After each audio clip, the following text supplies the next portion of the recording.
Voters of Larimer County in cooperation with the City of Loveland. I am Carol McDivitt, and I will serve as the moderator for this event. The League of Women Voters is a nonpartisan organization. Throughout its 90-plus years of history, the League has never endorsed any candidates or political parties. We believe that citizens who seek elective office should be honored for their commitment to public service. And we thank all of these candidates for agreeing to participate in tonight's forum and to abide by the ground rules. The candidates will have 1.5 minutes to make an opening statement. Questions from the studio audience will then be posed to all of the candidates, and they will each have 1 minute to answer. So that all are given equal opportunity, these time limits will be strictly enforced, and the order in which the candidates answer the questions will be rotated. All the candidates may respond to every question submitted by the audience members. So when I introduce each candidate, he or she will begin by answering this question. Why are you running for mayor or city council? And what skills or experiences do you bring to this office? So we begin tonight with the candidate for mayor, Cecil Gutierrez. Cecil Gutierrez, why are you running for mayor, and what skills and experience do you bring to this office? Well, good evening. And in today's climate, we need positive leaders. Leaders who can be problem solvers, who are then willing to implement those solutions. I'm positive about the City of Loveland and the momentum that has been established. I'm positive about projects like the Rialto Bridge, ArtSpace, and the Brinkman project that has been proposed for downtown. We have a strategic plan and are actually implementing that plan. I'm positive about the continued job growth in Loveland. Compared to 1 year ago, there are 234 more jobs. That is steady progress. Only Parker and Lafayette have lower unemployment rates in the state than we do. I'm positive about I'm positive about the continued job growth that the ACE project will bring. I'm positive that the work we have done to develop a focused economic development strategy will pay dividends to our citizens. I'm positive that the expanded Chilson Center, library, and the soon-to-be-built Mahaffey Park will enhance the quality of life for Lovelanders. With the solid financial stability, quality of life, and its can-do, spirited citizens, I'm positive that Loveland will continue to be the masterpiece of northern Colorado. I'm positive that I will continue to bring the energy and enthusiasm required of the mayor of this great city. There will likely be trials and bumps along the way, but I am committed to being a creative problem solver. I'm ready to roll up my sleeves and get to work. Okay, thank you. There are 2 candidates for Ward 1. The first candidate we'll hear from is Rob Malloy. Rob Malloy, why are you running for city council, and what skills and experience do you bring to this office? I'm going to take this time to introduce myself. Good evening. My name is Rob Malloy. I'm a candidate for Ward 1. We moved to Loveland we moved here to raise our family. We've been here for 19 years. I've been married for 21 years. We have 3 children who are my greatest accomplishments. I am an independent candidate that does not represent any special interest group. I was contacted by Larry Heckel, who has served over 35 dedicated years to our community. He asked me to run. I serve with him and Cecil, actually, on the ever-important and never-ending Title 18 committee. And we've served for the last 3 years together. I've served with the Planning Commission for the past 5 years, and I've been the chair for the last 2.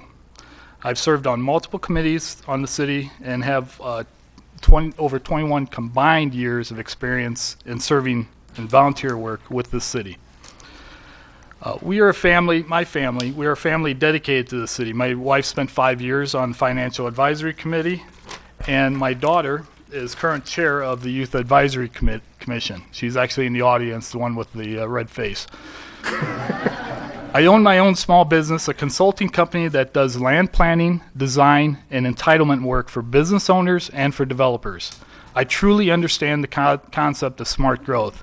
I have a strong background in budgets with both the private and the public sector. Thank you.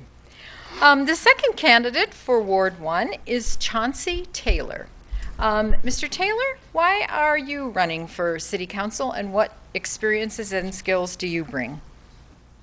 Good evening. My name is Chauncey Taylor, and I am a candidate for Ward 1. I've lived here for 51 years in Loveland. I grew up here. That makes that a little bit of a window of what I know about Loveland.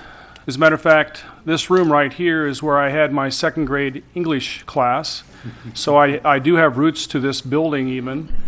Having grown up here, I actually served in the community through teaching. I also had 3 businesses here, and I've worked for the school district.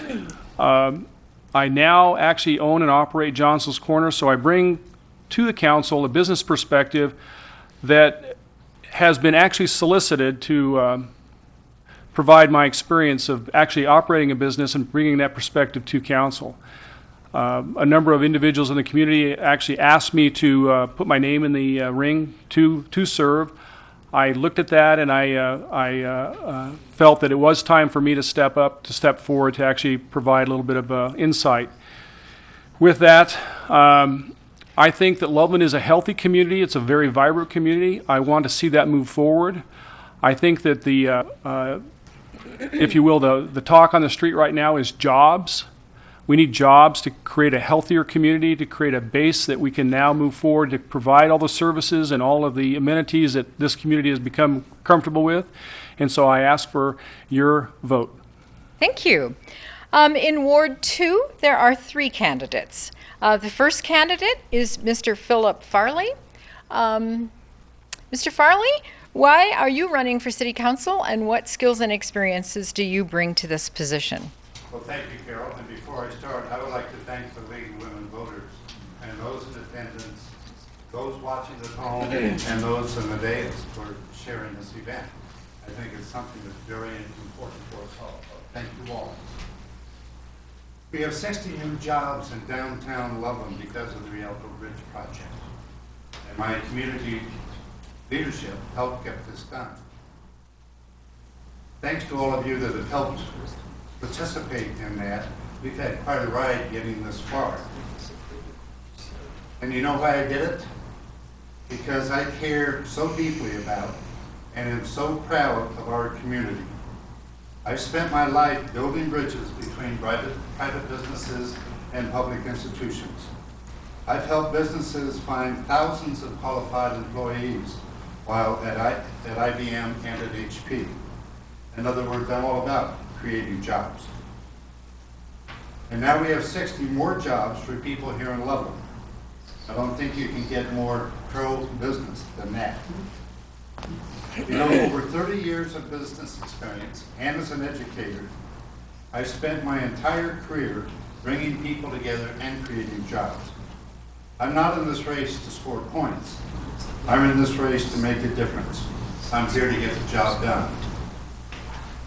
Even with all my business experience and community involvement, perhaps my happiest achievement is having 2 wonderful children in whom I'm extremely proud, and 5 perfect grandchildren. Thank you. The next candidate for Ward 2 is Carol Johnson. Carol Johnson, why are you running for City Council, and what skills and experiences do you bring? Good evening. 4 years ago, I ran for City Council in Ward 2. I promised that I would emphasize downtown revitalization and economic development. My voting record supports the fact that I've been pro-business, pro-economic development and jobs, and pro-downtown. Outside my voting record and City Council duties, I've shown successful leadership. First, I volunteered to be chair of the Loveland Downtown team. That year, the LTD approved the Hip Streets Master Plan. They also recommended the purchase of the Quality Shoe Building for the Rialto enhancement. It recommended the purchase of the 3rd Street properties for the redevelopment. The LTD developed the Downtown Strategic and Business Plan, and finally it recommended a request for proposal to bring more downtown redevelopment. As a result of this most successful year, the momentum from downtown blossomed, and projects like the Rialto Bridge, ArtSpace, and Brinkman proposal resulted. The second project I took on was in economic development.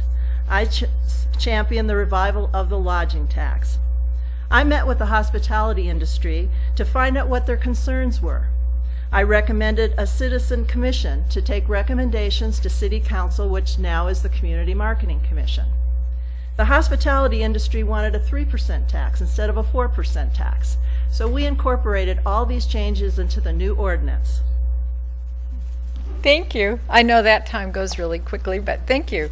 The third candidate for Ward 2 is Mike Schoonover. Mr. Schoonover, why are you running for City Council, and what skills and experiences do you bring to this office? Good evening. My name is Mike Schoonover. I'm running for Loveland City Council Ward 2. I've been a resident of Loveland for 15 years. I'm a Marine Corps veteran. I'm a married father of 2, and my son is currently serving in the Marine Corps. I'm a fiscal conservative, and I'm running for City Council to give a voice to the little guy. We need to bring jobs to Loveland. I bring leadership and the drive to get things done. Thank you. Thank you. We have 3 candidates also for Ward 3. The first is John Fogel. Mr. Fogel, why are you running for City Council, and what skills and experiences do you bring to this office? First of all, again, I will introduce myself. My name is John Fogel. I've lived in Loveland my entire adult life. I know this city, I know its people, I know its business community. I know this city, and I've known it when it was a small city of 16,000 people when I moved here. I understand we are at a crossroads.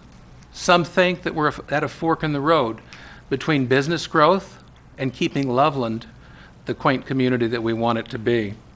On one side is the growth and more jobs. On the other side is the essence of what makes Loveland a great place to live. And for those of us that live here, you know what I mean. Putting it into words is hard, but we know why we stay. This is a wonderful place to grow and raise a family. It's a wonderful place to work. It's a wonderful place to shop. It's a wonderful place to live and enjoy our arts communities. Our arts communities and our public safety teams, the unique vision we hold for restoring our downtown area, and the people who create this town are the reason that I'm running for City Council. I've got 40 years of business experience, 40 years as an employer in this town. I've written and signed millions of dollars worth of paychecks. I know how to hire people. I know how to get jobs. I know how to get things done. And as your City Council person, that's exactly what I intend to do. Thank you. The second candidate for Ward 3 is Michelle Jacobs. Michelle Jacobs, why are you running for City Council, and what skills and experiences do you bring to this job? Do you think we need more paychecks being deposited into families' checking accounts here in Loveland? Yeah, so do I. I'm Michelle Jacobs, a Colorado native, and I want to represent my neighbors in Ward 3. I do believe Loveland is at a crossroads. We have been for a while, and this is no time for complacency. And every candidate up here is going to tell you, yes, we need jobs. We all know that. But I am the candidate who has put together a plan as to how a local city council can provide private sector jobs. 40% of our workforce leaves Loveland every day to drive somewhere else to work. We need to bring those jobs back to Loveland. My 5-point plan includes focusing the council conversation on providing private sector paychecks. On the agenda right now, it says budget impact, yes or no. It's going to be so easy to extend that line and say projected jobs and a given number on the council agenda. That's transparency. That's giving the information right on front to the voters. The other parts of my plan include fiscal responsibility, accountability to the taxpayers, effective governance, and the heart of our community. We can't forget about the beautiful surroundings that create Loveland and make Loveland. We can absolutely combine our artistic heritage with the need for private sector paychecks, and I certainly am the person to get that done. Thank you. The third candidate for Ward 3 is Steve Weber. Mr. Weber, why are you running for City Council, and what skills and experiences do you bring to this job? Hello, I'm Stephen Weber, and the reason I'm running for City Council is because I want to bring a new change and new voice to the town. As you can see, I'm definitely a lot different from what's the norm, and I want to expand that and allow everyone to realize that I'm just a normal citizen out there, just working a job, trying to make ends meet, and I want to be able to reach out to everyone else like that and to show that experience that we can get things done together as a community, and I want to make sure that Loveland is the most prosperous and vibrant city that I grew up living in. And I'm also a Loveland native, and I hope to see good votes. So, Thank you. There are also 3 candidates for Ward 4. The first is Mr. John Buck. Mr. Buck, why are you running for City Council, and what skills and experiences do you bring to the job? Okay. Hi, my name is John Buck. I'm running for City Council Ward 4. Thank you for having me here tonight to speak with you. I'm sad that I won't get to read to my son before bed tonight. He had to stay home. But I know we're all here because we care about the community and we're willing to sacrifice to make Loveland a better place. I grew up in Casper, Wyoming, and my father, stepmother, and mother are all small business owners. After high school, I moved to Centennial and attended CU Denver. I finished 3 years at CU, but I never found a passion in civil engineering. That's when I started at Home Depot. I've worked at Home Depot for 11 years. I love helping folks solve problems. I've loved home improvement my whole life, and I like the constant change of new people, new projects, and new seasons. I'm also proud because we give generously to our community and really care about Loveland. I learn every day how to be a positive, optimistic leader for my company, but I'm passionate about local government being accountable to voters. I want to help this community make better decisions, preserve qualities of life while protecting taxpayers. I feel that I am more qualified because I'm the only fiscal conservative in Ward 4. I'm more qualified because I'm 32 years old, and I feel my age group is not represented. Thank you. The second candidate for Ward 4 is Mr. Dave Clark. Mr. Clark, why are you running for City Council, and what skills and experiences do you bring to the job? Thank you. Good evening. My name is Dave Clark, and I'm running for City Council in Ward 4. I have lived in Loveland for almost 50 years now. I grew up here, graduated from Loveland High School, raised my family here, and also had my business here. In addition, for the last 10 years, I've been involved as a citizen on many city boards and commissions, including City Council. One of the main reasons I'm running for City Council, again, is to provide a voice for business on the council. I have a firm belief that our businesses here in Loveland, both large and small, are the backbone of our community. I appreciate those business owners, managers, and employees who have chosen to do business here. They are the ones who provide jobs for our citizens, who strengthen our economy, and in turn help make our Loveland community what it is today. I believe that the city should do all it can to help strengthen and support our business community. There are many ways this can be accomplished.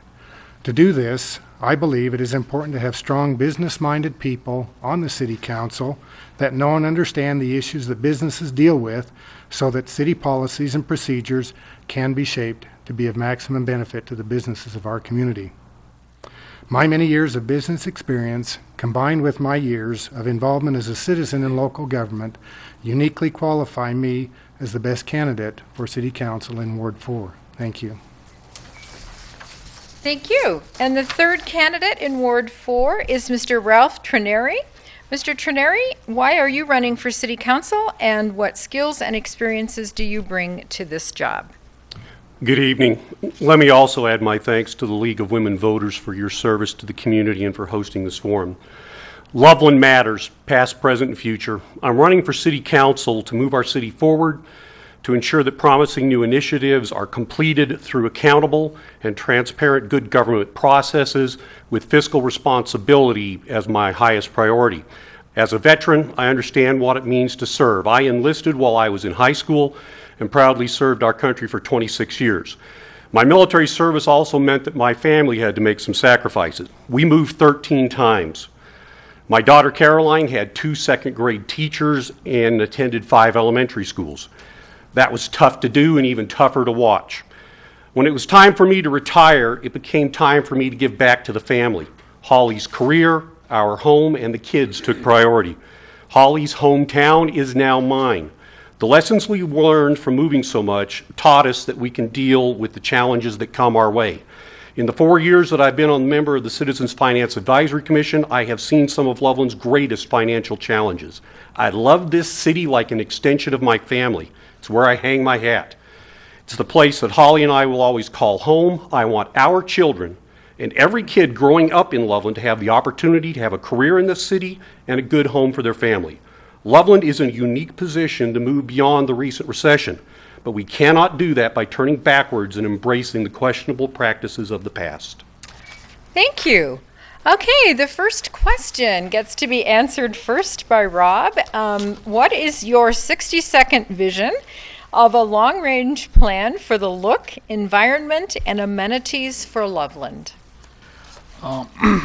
That's a tough one, but that's where my experience is drawn from. I'm a land planner, so I envision the future. That's what I do in my work, and that's how I present my projects when I present them to the city. And when I'm sitting on the planning commission, that's what I look at is the future. So how do I see it?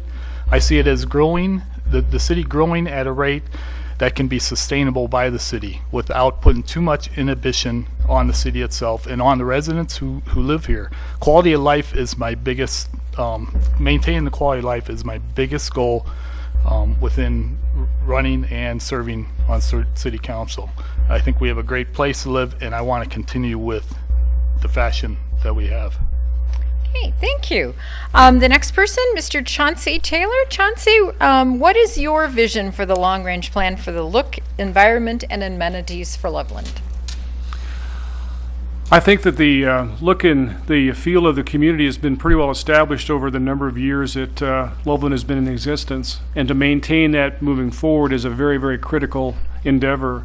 I think it's a very collaborative effort, not just the council's decision, but it also has to be a very input process by the community. What the community wants, what the community feels is necessary is a very, very important factor in how this community has been shaped in the past and will in the future. I do believe that the services that the city is providing need to be looked at relative to the importance. I think that those core services that we provide have to be the most important. The safety and the welfare, the infrastructure, transportation, those are the services that the community provides that have to be for everyone. Once we have that, then the amenities come as is available. Thank you. Philip. Philip Farley is the first candidate for Ward 2. Philip, what is your vision of the long-range plan for the look, environment, and amenities of Loveland? Well, I think Loveland ought to be the best place in northern Colorado to live, work, and play. It's a spectacular place to raise a family. We've raised our family here. The amenities that Loveland provides are incredible with the art and the culture that's available to us in Loveland. And I want to make sure that we can continue providing those same levels of service. So I would support the continuation of supporting the art and culture within Loveland. Thank you. Carol? You get to go next. All right. We have a comprehensive plan, but I'll kind of encapsulate our vision and our comprehensive plan. Loveland is business friendly with many partnerships. Because of its central location with educational institutions and transportation, it is the hub of northern Colorado. We have great economic development and jobs because we have this business friendly community. We attract both the arts and the technical trades. We have a thriving airport that has all kinds of businesses around the airport, and attracts more businesses. We have a revitalized downtown with lots of fun things to do entertainment-wise. We're fiscally conservative, so we can afford all this good stuff. We have reasonably cost housing, and we have rental housing for new people to move into the community. And we have all the amenities of Denver, including the ranch, without all the hassles of the traffic and the travel. Thank you. John Fogel in Ward 3, would you like to answer? Sorry, Mike. Get that all the time. I have too many pieces of paper to shuffle, sorry. Okay, Mike, what is your vision? I think the biggest thing is to fill a lot of the vacant buildings that are around town. That's the big one. I wouldn't really change any of the amenities. I think what we have going is really good. Like Carol said, we have the ranch, and the environment here. You know, we have the sculpture show, several different art projects around. I wouldn't change it anything. It's a great place. Thanks. Okay, thank you. Okay, now we're in Ward 3. John, what is your vision? My vision for the city is to sustain our arts community from a sheer vision perspective. Looking at our city, the arts committees and so forth have done a beautiful job in, beautifying our city. From an environmental standpoint, I think the projects that we've seen around town, the project out by the Centera Mall, will take care of the environmental issues that we have. Amenities, in times of prosperity, we take them up. In lean times, we take them down. Loveland, as I said, is at a crossroads, and I want us to be Loveland, the sweetheart city, crossroads to the arts, the Rockies, and prosperity. Thank you. Michelle, what is your vision?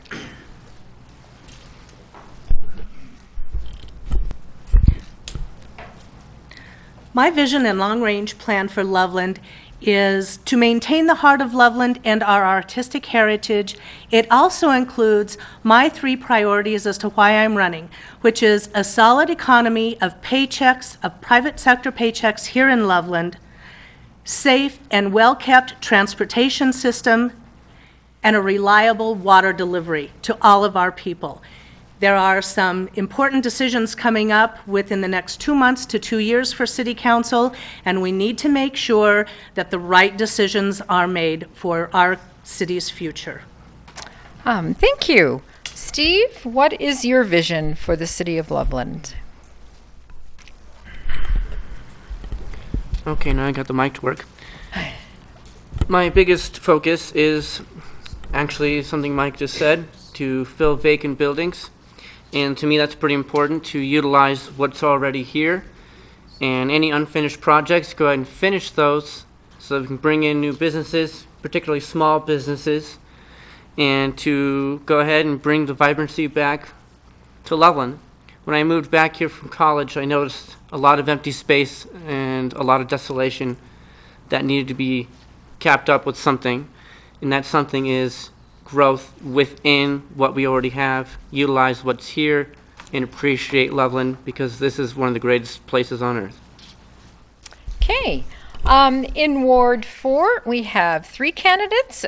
John, what is your vision for the long-range plan for the look, environment, and amenities of Loveland? Okay, thank you for the question. We need to maintain established amenities and the high quality of life that Loveland brings while being responsible to taxpayers. Loveland is the gateway to the Rockies, and with our world-class sculpture parks and shopping opportunities, we need to draw new visitors to our wonderful city. I'm proposing a Loveland sales tax holiday to incentivize increased traffic throughout our city, boosting local business and retaining a new generation of families that visit Loveland. Vacant commercial property is becoming a blight as you drive down Eisenhower. In the past 5 years, residential property is down only 10%. In the same time frame, commercial property is down 66%. It tells us that people love to live here, but businesses can't afford to stay here. We need to incentivize small business growth, temporarily waive building permit fees, cut red tape, Businesses are forward-thinking, and they will not move or grow here without smart policy decisions. Thank you. Thank you. Dave? Thank you. My vision for Loveland started almost 50 years ago when my family moved here, and 29th Street east of 287 was a dirt road in the middle of cornfields. Also, the sugar factory was in full bloom at that time and was at work almost 24/7. I've seen a lot of changes to Loveland since then, and I've been quite pleased to see those kind of changes, and I think we're continuing with that. I have seen the downtown efforts go up and down a few different times over the last several years. The current emphasis on downtown is probably the strongest that I've ever seen it, and I think most people that I've talked to agree with that. We need to continue that effort and make it a magnet for the community, which will in turn strengthen the rest of our businesses. We need to support our businesses because they will help improve our economy here in town, and that's my vision, is to make it good for them. Then we'll have the tax revenues that we need to beautify and continue the great place that Loveland is. Thank you. Thank you. And Ralph?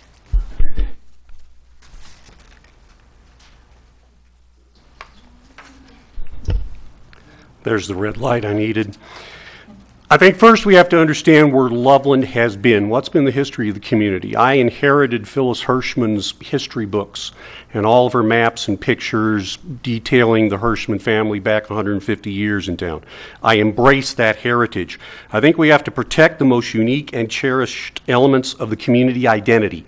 And that means talking to residents, that means talking to businesses, talking to other civic organizations that have a vested interest in this community. The citizens of Loveland and past city councils have invested in this community, and I will honor those decisions. The city must recognize all of this and be open to opportunity. We can find good ideas from our citizens, from businesses, and inspiration from all corners of the community. Thank you. Chauncey Taylor, you get to answer the next question first. Oh, sorry, Cecil. Oh, my chart sometimes fails me. Thank you. now you have company. Okay, Cecil, what is your vision? Well, I think that all great civilizations, from the Greeks to the Romans to the Mayans to the Incas, were all built on infrastructure and maintaining that infrastructure. And I think it's important that we continue to maintain that infrastructure while also maintaining our quality of life, the arts, and the creativity that comes along with the arts also bleeds over into our scientific community so that we have great arts, great creativity in our sciences. But I also think that it's very, very important for us to have citizens who care for each other and step up and help take of each other in times of need. And I think we have that. And the most important thing is that we have worked very hard as a council to start working to develop a strategic plan for economic development. And we utilized the business community to help us draft that strategic plan. So we need to go forward with that strategic plan. Thank you. Okay, now, Chauncey, you get the first crack at this question. The city has put on the ballot for this fall a request for a 12-year extension of the Tabor override. What is your position on this, and what are your reasons? That is a difficult question. What I have seen in business is that basically Tabor has been overridden in many facets by different communities throughout the years, where they no longer call them taxes, they call them fees. I incur probably more tax in some areas, but greater fees in other areas. I'm not an advocate to say that we should hinder municipalities from moving forward. I do believe that Tabor, if correctly reeled in, could be utilized in a fashion that will help the community grow as is needed for the resources. I do not want to see a blank check, however, that the community has to basically foot the bill for. So I'm not exactly for or against Tabor at this point in time. I still think that that is an issue that I need to know a lot more about. Thank you. Philip? I'm a strong supporter of the Tabor Override Initiative that was passed by City Council. I think in order for our community to continue to thrive, we have to make sure that we have the revenue available for us, and we have to make sure that we avoid the ratcheting down effect that Tabor provides. So I think this council made a very wise decision in voting for that Tabor override for the next 12 years. Thank you. Carol? Thanks, Phil. I think council made a very wise decision, too. The Tabor override extension I supported and will support as a voter. I like its direction. It's going to streets, police, fire, and parks. Those are the kinds of basic services we need. And we need the funding, particularly for street maintenance. If you look at what we've spent our Tabor override funds are in the past, it's primarily been for street maintenance. Over 80% of the Colorado municipalities have overridden Tabor, and it's so much easier for the city to budget when they know that for 12 years, once we get over that hump, we're going to have that extra income. Okay. Mike? I'm not a big fan of the Tabor override. I think the government needs to live within its means. Just like you do in business. You get so much money coming in, that's the only amount of money you can spend going out. You got to live within your means. It's the only way to do it. Okay. John? I support the city's issuance of the Tabor override on the ballot this coming November because I think it's great that the city took the foresight and that the councilors took the foresight to put a sunset clause on it. For those of you that don't know what a sunset clause is, that means after 12 years, it expires. In 12 years from now, we'll be getting more tax revenue from the Centerra projects and all these other projects that we've had. I wish it was 8 years, but it's 12 years. I support that. And the reason I support it is because every 12 years, the city gets to re-vote on it. And the one thing I would never, ever agree with is disenfranchising the voters with a long-term override that basically takes away your right to vote. Thank you. Okay, thank you. Michelle? These pesky microphones. I cannot support the Tabor override with the current budget before City Council. I was hopeful that that might be a different situation, and for full disclosure, I was the very first interview with the Reporter Herald, and that was by my choice. Everything was taped. At the end, there were a list of questions: do you support yes or no? And at that time, my interview was before the final documents for the budget had come out. I answered yes. I want to make it very clear this evening before the voters and everyone here, I do not support the Tabor override with the current budget before City Council. Thank you. Steve? I would say that I do not support the Tabor override. You are given a certain amount of money to use, and you can find other means in which to perhaps cover costs, but you need to focus on what you have and use what you have. I would say, if I had to choose yes or no, I would say no on the Tabor override. Okay, thank you. John?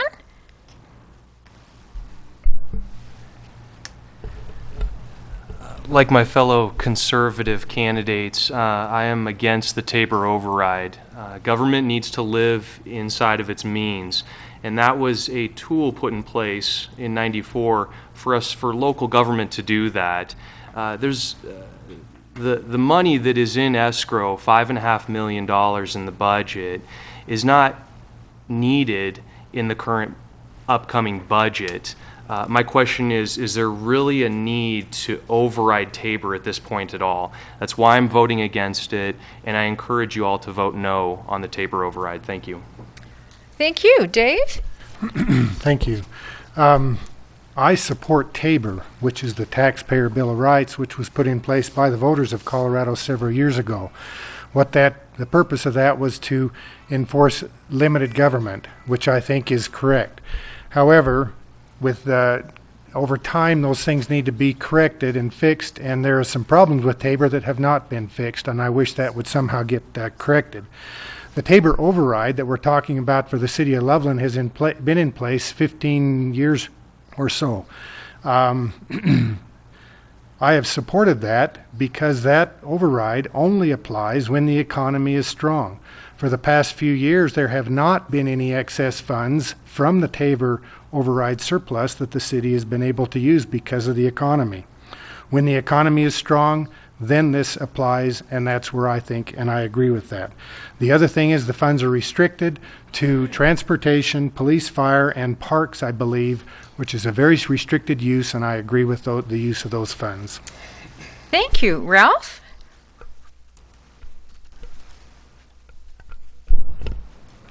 Now it's working. I've been analyzing this problem for more than a year. I'm on record as absolutely supporting this because, number one, it's completely in compliance with Tabor. It's one of the most equitable and even-handed aspects of the law. Going overboard with the term override is a misleading term. It's a revenue retention. And I think we can see a stark difference between people who are fiscally conservative and who are fiscally responsible. There is a lack of understanding here of how sales taxes work. When the times are good, Loveland should be able to build up our savings account to take care of fire, police, roads, and parks. And that's exactly what this measure has done for the last 15 years, and the potential for it to continue to do that is absolutely assured. Nobody will see a single tax rate go up because of this vote. The potential for the good of this entire community is immense. Thank you. Cecil? Well, I have to agree wholeheartedly with what Ralph just said. This is not a tax increase. These sales taxes come into the city, and then through Tabor, because of the ratcheting down effect and some of the problems that evolved over the years, like Dave said, we have got issues with how we deal with that money. And the last time we had to do this, I believe there was like 15 or 16 cents per utility bill that got rebated. That 15 or 16 cents per utility bill that got rebated a number of years back, I go back to what I said in the previous question. This British civilizations were built on infrastructure. This Tabor override will help maintain that infrastructure through our streets, because over 80% over the last 10 years has gone into maintaining that infrastructure. So if you can't tell, I support the Tabor override. Thank you. Rob? I'm going to piggyback on that a little bit. When he talks about the rebate, it'll actually cost the city money to do the rebate. So here we are collecting taxes from citizens and then taking tax money to pay those citizens back the refund. And how do you do that? There's no idea how we can do that evenly distributed. If I buy a $20,000 car and pay this much tax, and this guy buys a $100 bicycle and pays this much tax, we get back the same amount. So there's one problem there that I see. Another problem is that when we're in a bad economic time, the bar is set lower. When we're in a good economic time, that bar does not raise up. It stays at that lower point, and that's what we have to maintain. So I wanted to step on a different issue, and if we are doing real well in taxes, we need to look at ways to decrease our taxes. And I am adamant about the one tax that is put on the citizen is a food tax, and that is the essential part of our life. Food is an essential piece of our life. And okay, thank you. The third question, Philip, you get to answer this one first. Do you support the Aerospace Clean Energy Manufacturing and Innovation Park known as ACE?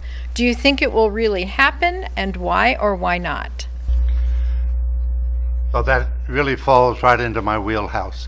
I spent my career working with universities, national labs, and businesses, allowing them to forge very strong partnerships and create lots of jobs.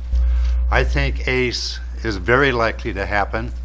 I think the fact that we have the opportunity for a new developer to take over ACE, I think is something very positive for the city, because the city can have much more influence on the decision of who becomes that developer.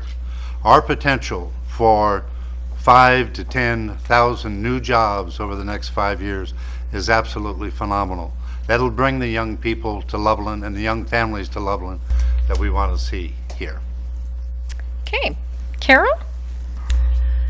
I've supported the ACE project from the beginning, and it's because we kind of had a plan A and a plan B. If ACE, through CAMT or the Colorado Association for Manufacturing and Technology, if that vision didn't work out, if it wasn't an economically viable plan for the developers, then plan B is that we sent out an RFP in April, and 5 developers said, even if it's not ACE, we want to develop it as an employment center. So it's going to be either plan A or plan B, and that's why I voted to purchase the property. And it will happen either plan A or plan B. And I feel very confident of that. Tomorrow night we're going to be voting on a new developer. Hopefully we'll get all the information we need to do that. And I'm very excited about the prospect of developing that property, because get a good developer in there, it's going to cost $30 to $40 million. And who else has got that but developers? So right now I'm cheering on developers, because we couldn't do those things without those partnerships. Thank you. Mike? I support the ACE project. Do I think it'll happen? Yes. And if elected, I will be a driving force to make it happen. Because for me, failure is not an option. That's it for me. John? Thank you. In many ways, I agree. I support the ACE project wholeheartedly. That black hole that's been in the center of Loveland for 14 or 15 years now had to go. And the only way that it was going to happen was through the foresight of our city and the foresight of the councilors working with outside developers to make it happen. Think of the alternative, and I'll only say it once, another 14 or 15 years of that black hole in the center of Loveland. ACE is going to happen. The Agilent redevelopment is going to happen, period, and I won't allow myself to think of it in any negative way whatsoever. If I'm your counselor, I'll push it in every way possible. Thank you. Thank you. Michelle? Yes, the ACE development will happen. What it looks like, no one in this room, except perhaps the 2 incumbents, may have a clearer idea than some of the rest of us. Yes, it will happen, and I feel a lot more comfortable about where things are going now, because the city, the taxpayers, the residents of Loveland are now in the driver's seat of this bus.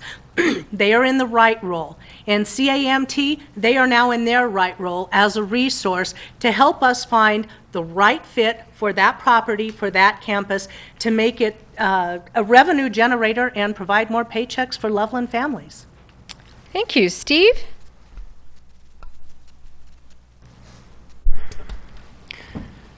Yes, I support ACE, but I believe it needs to happen soon, because that's a pretty big chunk of meat sitting out there for the tigers to eat at. So, I rode my bike around it the other day, just try to walk around the property a little bit, and I figured this is a huge chunk of space open that we need to utilize, and I believe we will utilize it soon, and it will bring a lot of good business and jobs and really put Loveland on the map. So, to me, ACE is important, and we need to make it more important by having it happen soon and bring those jobs to Loveland. Thank you. John?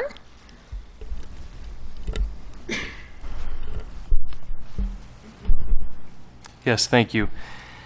I support the ACE project. I support Council's current direction of an open review process for developers. The ACE development was originally chosen behind closed doors back in the spring, and no commitment with the developer was agreed to before the city purchased the property. Now that the developer has pulled out of the agreement without penalty, Loveland taxpayers are solely on the hook for maintaining this white elephant to the tune of $40,000 a month. I've talked to hundreds of people in Ward 4, and I hear things like, this city is in over its head, and Loveland should not be into land speculation. That is why I'm running on transparency. I feel with better public input, we can make better decisions at council. Thank you. Thank you. Dave? Yes, thank you. I believe that when Loveland was selected to get the ACE project here, it was a tremendous victory for our community, and I was excited to hear about that. Since then, and early in the project, I was concerned that our city officials were less than adequate in putting together a plan where the city's best interests were taken or looked at, and the due diligence that should have been done perhaps was not done as good as it could have been. Now a different approach is being taken, which I agree with, at least a little bit that I do know about. I certainly hope that they get input from professionals in this field to make a good decision and make sure that Loveland's interests are covered. Now once we do get to that point, it's not over yet. I've talked to other developers and they agree it's a great project, but there's a lot of work yet to come and a lot of issues that will come before the city for this project, and I think it behooves us as citizens to watch that and make sure that we are getting the best bang for our buck. Thank you. Thank you. Ralph? Got it this time. I've been on record several times, published in the newspapers as supporting ACE from the beginning. I've taken the praise and the heat from different sides that have been as optimistic as I could possibly be on it, but have also come up with some rather bizarre criticisms. 800,000 square feet of wasted industrial space was a grotesque blight on Loveland. It was a true blight. Loveland has already benefited from the water rights and the real estate that the city has retained from that deal. The city seized an opportunity, and I will work hard to have the city's role wind down after the developer buys the land and do what is necessary to make sure that all of those doors are opened for new private businesses in Loveland. This is a private business opportunity that Loveland desperately needs, and I think we can only begin to imagine what the potential is when all those patent books from NASA are opened up and we start to find out what are the commercial applications of all that industrial and technical knowledge. Thank you. Cecil? Yes.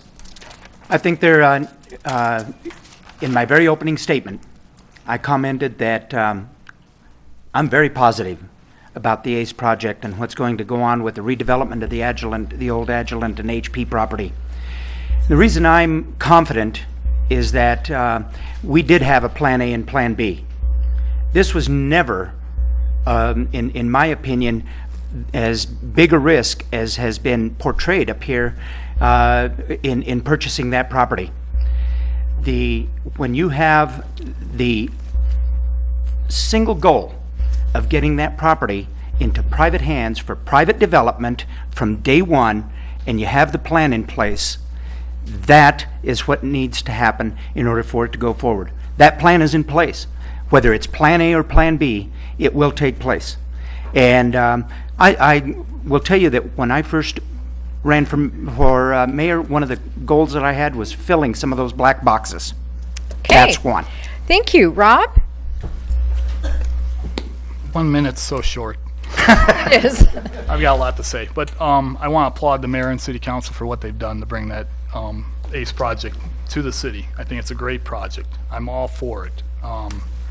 We paid less for that HP land than we did for the land out of 402, and the development opportunities at the HP is so much higher and so much quicker than what can happen at 402. In fact, 402 will probably be dependent on that ACE project. That's the way I see it. Yes, we do spend money to maintain that property, and my hope is that we do get that money back when we in the development process. I work in the development world on both sides, in the planning commission, and I help developers and business people to develop businesses within the city. So I have an understanding it takes a long time to get processes through, even with the simplest projects in the city. So it just takes patience. Everybody needs to just have patience and watch this project come to fruition. It's going to be such a great asset to the city. Thank you. Chauncey? Do I think it'll happen? Why or why not? I think it will happen under the current structure that has now taken place because of the mistake that was done earlier with the negotiations with United Properties, etc. I think that now the city now has the right direction in terms of how to deal with a developer. it's going to be really in the developer's hands to make sure that this project now moves forward. And knowing that the city has a plan A and plan B is even more comforting, because at the end of the day, the city will be out of the real estate business, and private developers will be incentivized to basically move forward with a united effort to bring high technology businesses to Loveland. I am for that. I am for that all the way. So I do think that it'll work, and I applaud the council for their efforts. Okay, thank you. The next question will be first answered by Carol. This requires specific answers, okay? So not pie in the sky stuff, real specifics. That's what's asked for here. What specific things would you do to bring high-paying jobs to Loveland? Some of those things we're already doing. Cecil mentioned the Economic Development Strategic Plan that we're working with the business community. Because as a council, we were the first in northern Colorado to develop an economic incentive strategy. But we have found that there's a few weaknesses in it. So we have gone to the business community to get their input. So that strategic plan is one. Developers like McWinney have brought the Numerica jobs, which average $100,000 a year. They brought crop production services, Agrium, and we did this through fee waivers and other incentives. But like I said, we need to improve that incentive plan. Other things we have done is in retail, encouraging other kinds of fee waivers. We've brought road narrows and nanoparts, technical companies to this town using the fee waiver process. So those are the kind of ways that you bring high-paying jobs to a community. Okay, Mike? I think the biggest thing we need to do is to streamline the building process. It takes entirely too long to get a project off the ground. I think we need to look at that process and see if we can shrink it so that way businesses are more apt to come to Loveland. Okay, John? Specific ways to bring businesses to Loveland. First of all, the opportunity is at hand to promote Loveland like has never been done in the past, period. All the activity around the ACE project and the activity around the Agilent Redevelopment Project is literally being advertised throughout the United States. We need to bring our businesses together to advertise as a consortium to start chasing jobs from every corner. We need to make our business permitting, fees, and everything like this, everything that involves business expense, we need to make them friendlier for business. Not only for the businesses to come, but for the businesses that are here now so they can grow. I think for high-tech paying jobs, we need to set up cooperative efforts with CSU and CU to fully explore the effects of the ACE project, and as Ralph said, the wonderful patents and technology that will be coming our way. Thank you. Michelle? We need to ask the right questions.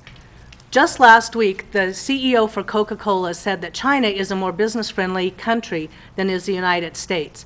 And that scares me because I don't want that kind of complacency and trickle-down bad economics to happen here in Loveland. That's a crossroads I was talking about, the complacency that we cannot afford. We have to remain business-friendly. We've got to ask the right questions. And at the council agenda in February, it is my intention to frame council discussions and questions on providing high-paying private sector jobs.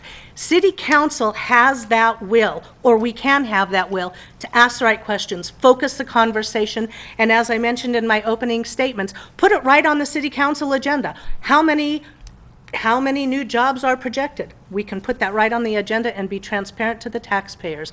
Very solid, specific steps to make sure we are business-friendly and are bringing in the private sector jobs.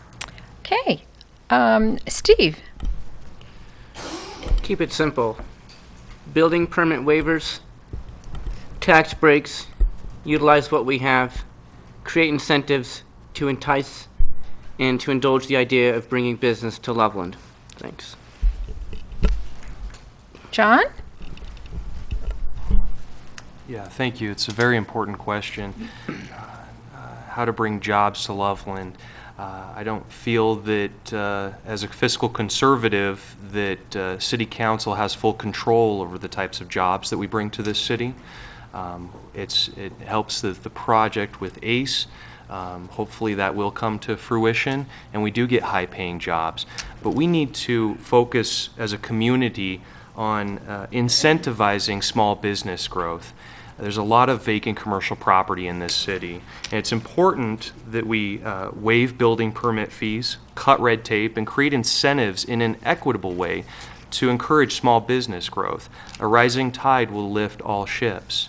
I'm running on transparency. I think it's important that the city levels the playing field, that some businesses, I don't feel it's the city's responsibility to pick winners and losers in the private sector. Thank you. Thank you. Dave? Well, a lot's already been said. When it comes to creating jobs, I think we need to remember that city or government, when they create jobs, they're basically using taxpayer dollars to pay those wages, and that's not what we want. Businesses create jobs. We need to support and help them. So the many suggestions that have been put out here are correct. We need to incentivize businesses. We need to talk to businesses and find out what they need, what they're looking for. And what we're being told, at least for the last few years, is that, like it's been mentioned, our planning and building process is very time consuming, and there is not a lot of surety on when those projects will come. And developers or owners will actually switch and go to a different community if they have a better sure knowledge of when those permits and things are going to come through. We need to be able to be right there ready and process those things so that they can feel a surety and bring those jobs to us. Thank you. Thank you. Ralph? City government doesn't have the only answers, but City Council must set the stage for business expansion. It's happening right now. I go around and talk to probably as many businesses as I do to voters at their homes. Just look at Nanoparts, Ensign Power, Cardinal Glass, Tenfold Collective, Grimm Brothers, Interweave Press, and Road Narrows. Loveland's economic toolbox is now ready and more understandable to the entire business community than it ever has been in the history of this city. City government must set a fair and level business climate to attract and retain the best companies that are committed to Loveland. And they have to have a commitment to Loveland. We cannot have fly-by-night deals where somebody pops up a business and then sells it out of state and they're gone. Private business has to have the lead for new jobs. It's unacceptable for Loveland to have the city and the school district as the biggest employers. But the city government has to make sure that it is fair, transparent, and understood by everybody playing the game. Thank you. Cecil? Thank you. Many of the things have already been said, but I think Ralph has hit the nail on the head. A lot has been done in the last couple of years through the development of that incentive plan. I've heard incentives and waivers and those kinds of things thrown out there. I don't call myself a fiscal conservative. I call myself fiscally responsible. And when you do fees and waivers and those kinds of things, you have to make sure that it balances and you get a return on your investment. The way to get jobs here is to help the businesses that are already here to do business in a much easier way. And the way we have been doing that through that incentive plan, through the strategic plan for economic development, and focusing our efforts on how we can help those businesses that are already here. We have some great success stories. We've got Blue Ribbon Auto. Not only did we fill one of those black boxes, empty spaces, right, John? But now we have additional jobs down there. Thank you. Rob? Yeah, Mike, you kind of hit the nail on the head for me. Simply what you said, cut the red tape. So I say simplify the process for existing and successful businesses in Loveland, because that's a big part. That's a good start. And I can say this firsthand because I have experience with this. We had a company come in that's established in Loveland, wanted to hire 200 high-paying positions because they got a contract that needed to be filled in a short amount of time, but they didn't have the space and they needed to build the space. We went through a lot of red tape and a lot of battles to get that building started. And granted, the city did help us out to a point, but that business almost went to another city, and that's what we cannot promote. We need to simplify the process. I can say I introduced the electronic submittal process to help speed up the process, and that is currently implemented today. That's one piece, but there's so many other pieces in the development world which I'm part of as far as the entitlement process goes, and I see ways to simplify it. Thank you. Chauncey? I believe that the city needs to be business friendly. And I think that that's been the echo on this council right now. And so with that, we have to basically allow businesses the opportunity to get things done in a timely manner as they're starting businesses in Loveland, because money is time, time is money. And with that, if we are going to grow our businesses, it's going to be within a climate that allows businesses to operate. I think you can talk incentives all day long, but I think that again, with incentives, you have to be very, very careful that those incentives are balanced and also have a payback to the city. Because if we're going to go after large, high-paying jobs, it will cost money. That money had better be returned to Loveland. And Philip? Well, one of the first things that I would make sure that we do is support the Office of Creative Sector Development. And that office was created by City Council with an 8-to-1 vote, when Carol Johnson was the only one who voted against that proposal. That office is charged with creating 1,000 new jobs over the next 5 years. I would also support the additional new kinds of buildings that we've talked about developing downtown. Carol actually voted against the Rialto Bridge on first reading. And I want to make sure that we can have these very sensible buildings and projects that can contribute significantly to the community. We'd also need to take a look at the skills that are needed by the new employees and make sure that we can work with Ames and Foothill community colleges to make sure that they can educate their students so that they have those skills. Okay, we're going to do one more question because it's very closely related to this one and as a specific example, and then we'll take a quick break. So, Mike, you get to answer this one first. In 2008, the city loaned $900,000 to VNet to create jobs, but it didn't work out.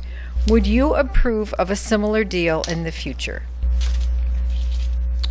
I would definitely have to look at the bottom line on that. I don't think you should give away the farm per se in order to get jobs into Loveland, but you can come up with a compromise. No, definitely would have to look at it really hard. Okay, John? As far as the $900,000 incentive to VNet, I would not have supported that in its current fashion. Handing out money like that, I don't think is a responsible thing for the city council to do. What I would have done for any business that comes to us is give them performance-based incentives. If we're going to give somebody $100,000 to create a new business, to create new jobs, then when they create 20% of those jobs, we give them 20% of the money, 40%, 40% of the money. And when they get to 80% and the economy shifts and things go badly, so what? Then, as a community, we can get together with that business and we can celebrate the 80% of the jobs that were created instead of having to worry about getting into the collection business. Michelle? I find it very interesting that Mr. Fogel says he would not support that when in fact he is a partner with one of the people who still owes the city a lot of money, $900,000, and he's running for city council. I find that very interesting. No, I would not have supported something like that without a clause that says if your business folds, you give the money back, because this city cannot afford a lawsuit. The taxpayers aren't being asked to support a lawsuit, a Tabor override, mill levy, and jail taxes. Now we have to defend ourselves against a local businessman who won't give the money back that this city had offered him to create jobs. Not one job has been created. The city is in a lawsuit, and now we have a city council candidate connected with that. I think it's a very odd situation. Steve? I believe in limited government, and I believe that that breaks the chain of that by handing out money for a business, and I would not support any other similar deal or activity that would potentially put us back in that same situation. I don't agree with it, no. John? Yes, thank you for the question. A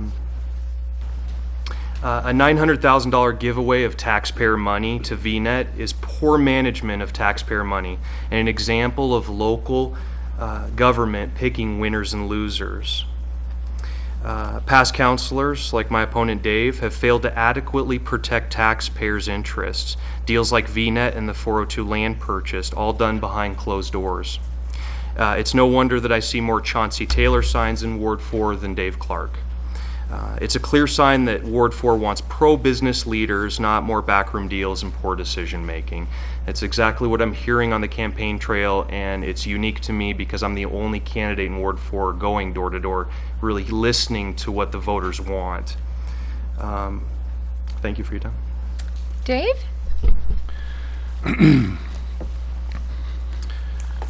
The thing that's not being said about the Colorado VNet project was it was one of many incentives to businesses in town during that time.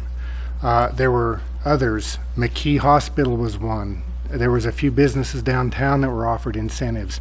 Some on the west or the east side. Kohl's, I believe, was one, maybe, and Jack's, if I remember correctly. Many businesses were given incentives. All of those incentives were specifically laid out with a return on investment that benefited the city of Loveland, including the Colorado VNet project. Now, the thing that made that project different is it was specifically tied to the building construction market, specifically the residential market. No one at that time had any clue what was going to happen to that market. It collapsed. It hurt a lot of people, myself included. That's what happened with the Colorado VNet project. It was not foreseen. If the project would have gone on per the way it was planned, it would have been a huge benefit for the city of Loveland, and that's why I voted for it at the time. Thank you. Ralph? All of the complexities of the Colorado VNet deal are not known. I'm not satisfied with the process that was followed. I have issues with the transparency of the deals and with the depth of analysis that was presented to City Council and that was presented to the public. But seeing that, I know that Loveland has changed direction for business incentives, for the Economic Development Toolbox since 2009.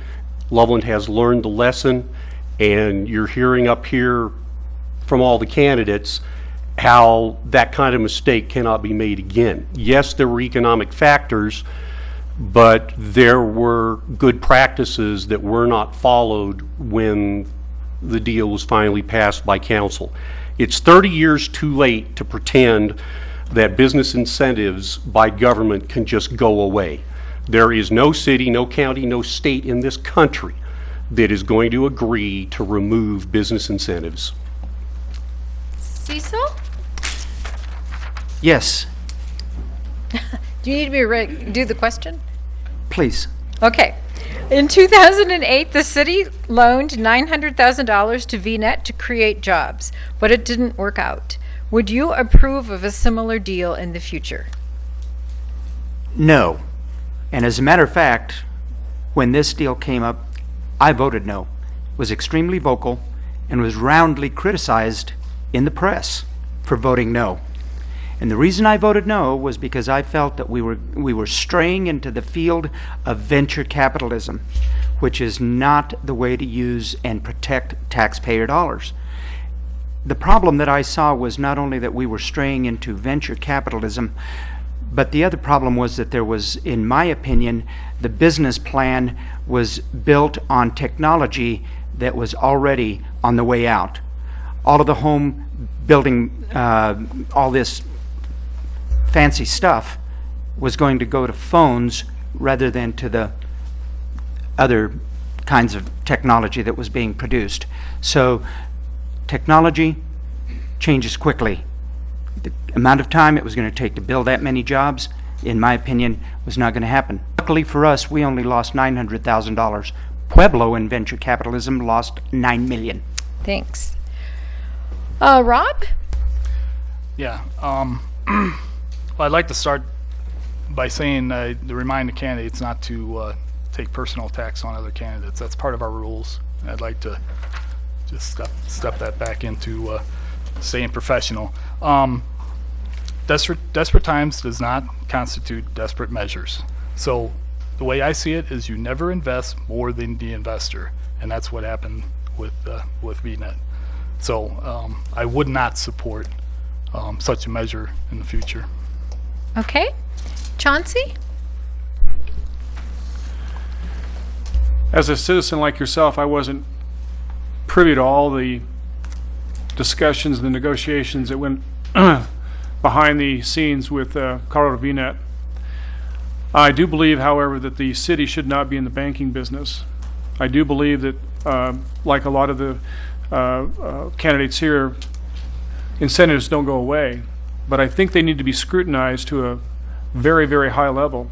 There should be performance clause. There should be accountability. There should be, at the end of the day, there should be performance that is either guaranteed or it's basically not going to happen.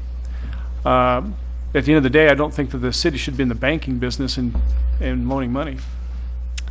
Philip? Well, I would have voted no against the VNet incentives, and I would have done my best to follow best practices to justify that vote.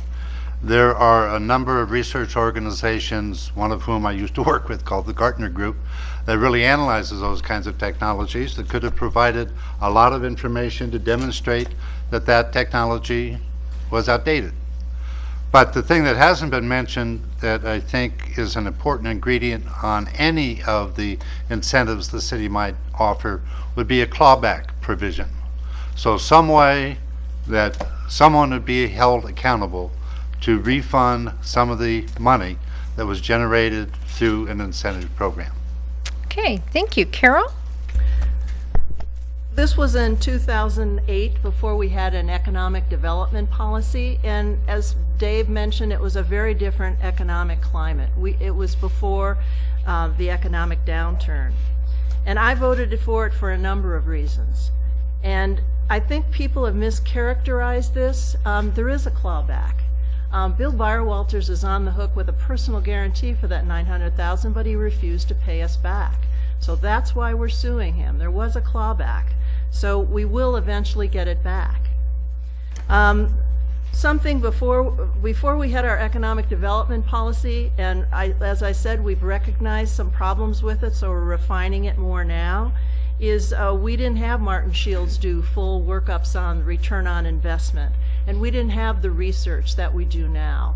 So that was one of the early incentives, and like Dave commented, some of them were successful, most of them were successful, this one was not, but we did assure the taxpayers would get their money back. Okay, thank you. We've come to a time when we can take a break.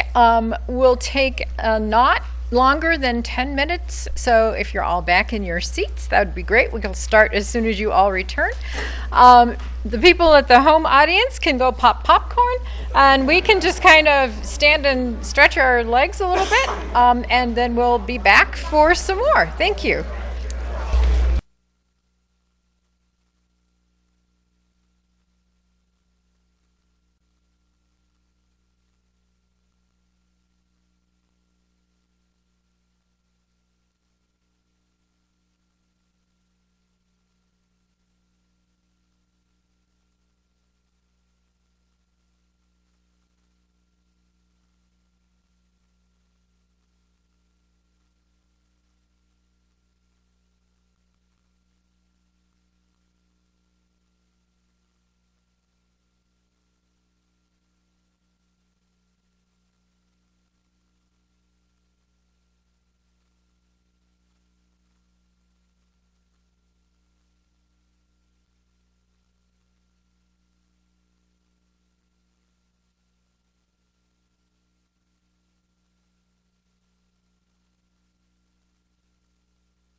need the audience to please sit down so we can get going.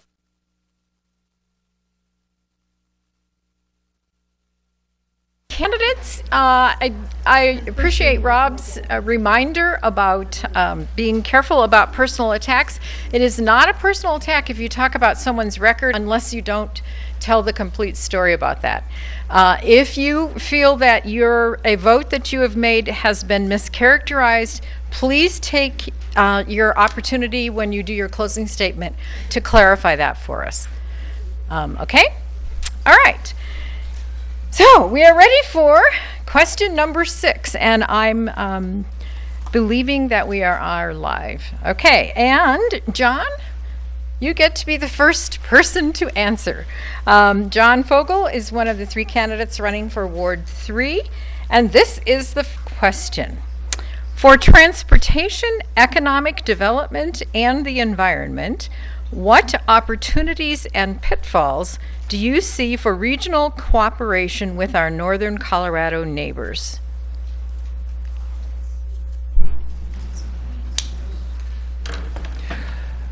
What pitfalls do I see for regional cooperation?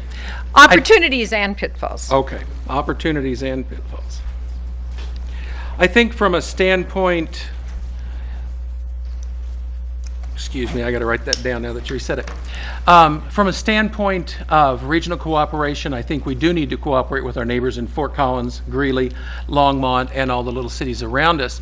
From a point of regional transportation, I don't have any intention of wanting to see trains in our future. They simply lose money like flushing it down the toilet. The amount of transportation that's needed around here can be easily overcome with buses and van pools. The opportunities that exist for regional cooperation are basically unlimited, but at every turn, I want to see Loveland be the primary lead in anything that we do. For many years now, we've always been like a little sister, a little brother to Fort Collins, and I think we've come of age to the point that Loveland can lead instead of follow. Michelle? I see Loveland as a rising star. We have the most potential in our region, our state, and certainly internationally. And because we are the leaders in our region, that is how we will be able to do very good things with regional cooperation. Leadership is setting an example, and Loveland has done that in a lot of ways. There are many opportunities to partner, not just with some of the bigger communities in northern Colorado, but certainly some of the smaller up-and-coming communities. I think one of the pitfalls that we are seeing is the fact that weighted voting on the Metropolitan Planning Organization has reared its ugly head again. And what that means is that weighted voting would go to Fort Collins and Greeley because they are the larger communities in our organization. And I think that that's very frightening. With economic development, we have a lot of opportunities. Maybe something isn't a good fit for Greeley, but it's a perfect fit for Loveland. And when we can combine our forces, it's a win-win situation for all people in northern Colorado. Thank you. Steve? I support regionalism to an extent. I believe that we should all cooperate and work together to make sure that we reach the most advanced economic and structured policies. And I also believe that we should all focus our efforts on putting that effort into helping our environment. I would like to see the Longview Farm stay the Longview Farm, not the Shortview Farm. And I would like to see that we work together to cooperate to make things happen, including working with Loveland and Masonville, Berthoud, to create a fire authority. Thank you. Thank you. John? Yes, this is an important question. Regional cooperation from our neighbors is key to solving many regional issues. Transportation, I agree with John. I don't feel that we need to have any trains coming through our city. I don't want to see tax dollars spent on transportation issues like trains. I feel that the city of Loveland is a leader and in the region, and I feel that we do a good job. Thank you. Dave? Yes, thank you. I think there's certain areas that we definitely need to have regional cooperation, which have been mentioned. Transportation specifically. We can't drive from here to Fort Collins without driving on the road, so you have to have cooperation between your neighbors on those kind of issues. We had a great opportunity a few years ago working with them and other areas in northern Colorado. That effort failed for various reasons. I would like to see that effort come up again and see if we can't put something together and solve some of our transportation problems up here, which obviously the state has not been able to do for us. There's other areas that we can have regional cooperation in that has been talked about. However, Loveland still needs to maintain its unique environment, its unique position, what it is, and we are definitely competitors with other cities when it comes to some of those issues. We need to be that way. We need to stand up for ourselves and do what we can, but some of these other core issues for regionalism, we need to do that. Thank you. Ralph? I think there are opportunities to arrive at efficiencies, to reduce shared expenses, common programs between our neighboring cities. When we can all come together in the region, along the Front Range, we have more influence in Denver, we have more influence in Washington, D.C.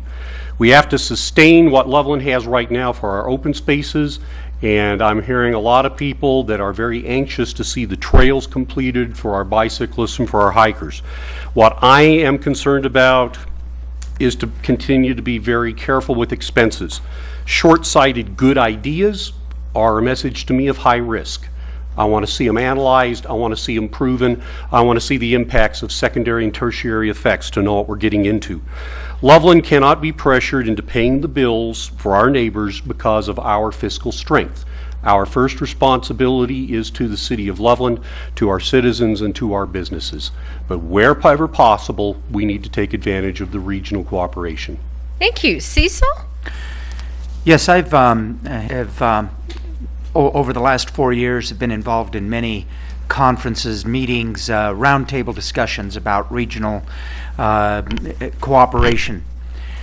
The most recent one that I did for Lead Northern Colorado, I got to thinking about the regional cooperation in this area, and I took about an hour just brainstorming of all of those things that we are already doing. We are already cooperating regionally with a lot of our cities and our neighbors, and I came up with a 2-page list of all of those things that we're already doing regionally. So to continue those regional things like Platte River Power, some of the transportation issues that we've dealt with recently with the FlexBus coming from Fort Collins, tying us into all the way to Longmont and into RTD. And I will tell you that transportation, one of the things we better start thinking about are other modes than just cars. I read a Science Digest magazine here Thanks. that at some point I'm going to be 120. Do you want me driving on your roads? Rob? Well, I'd like to start off with congratulating Cecil on his diplomacy and his tact with the Platte River Power, and we're dealing with another city within our region, which was very important. That shows we have friendship towards and understanding towards other cities. I think that's a big part of regionalism. I think we need to work with Larimer County on the transportation plan. They're a big part of it. I mean, they're the county that entails a number of the cities within. There's a lot of opportunities. So, everybody comes up with transportation. Of course, transportation is a big part of it. I drive to Fort Collins. I used to work in Fort Collins. Very difficult drive. Very long drive in a short distance, basically. So I'm not looking towards doing trains or anything like that, but I think there's other opportunities like Cecil has mentioned. The pitfalls is we've had some pitfalls, and that's with Johnstown, unfortunately, and the property disputes. But. Okay, thank you. Chauncey? We are a region. Northern Colorado is a region. The cities of Northern Colorado really act independently, and yet they are dependent upon one another. On one hand, we compete against each other for jobs, for citizens. On the other hand, we share similar infrastructure. Roads, power. Those are the things that we need to cooperate on and find the happy mediums to make sure that we are basically a player, but with a stake that has equity to it, making sure that we are paying our fair share, but at the same point in time, creating our vision, if you will. We want jobs coming into Loveland through transportation. We don't want jobs going away from Loveland through transportation. Let's make sure that it's equitable to Loveland. Philip? Well, I happen to be in that leadership Northern Colorado class that Cecil spoke in, and Loveland can be proud of the job that he did. I'm also a part of Embrace Northern Colorado, and both of these organizations were looking at very strong regional cooperation. And transportation is certainly one of those key ingredients. But go back to one of the statements that Michelle made earlier. I thought the percentage was actually 45% instead of 40. That 45% of people in Loveland are commuting out of Loveland to go to work. We need to figure out how we can keep those people here and make sure we have the right jobs to keep those people here, and to really encourage their children and grandchildren to be able to stay and work in Loveland. So van pools and car pools are great. I think the train with transportation, the passenger train traffic to Denver is something we ought to be open to looking at. Okay, Carol? I kind of made a list of opportunities and pitfalls, and I'll start with the opportunities. Tomorrow we have an opportunity. We're going to be voting on the final EIS for the I-25 plan, so that is a great cooperative opportunity for this region, and you could come tomorrow and listen to us talk about that. Another regional opportunity, as Cecil mentioned, is the Flex Bus, so now people can go to Fort Collins to Longmont and catch RTD. We had a great opportunity a few years ago when all the cities agreed to pave Colorado 17 from the Shields and Taft connection between Fort Collins and Berthoud, and we paved it all. Now let's do 287. I would love to see that kind of opportunity. I look at trains and mass transit as both an opportunity and a pitfall, because we just don't have the population density right now to afford to move ahead with that. And same with the MPO. It's both an opportunity and a pitfall because the threat of weighted voting, and yet we have this great organization. Okay, thank you. Mike? I think that there's several opportunities out there that we can go after. However, if we all share the cost in the region and we're not footing most of the cost, then I'm all for that. We have to do what's best for Loveland. What do the citizens of Loveland want? If they want, buses or trains, then that's what we need to do. We need to listen to the citizens of Loveland. Thanks. Okay. Michelle, you get to answer this next question first. Are you comfortable with the amount of involvement the city is taking to help revive the downtown area?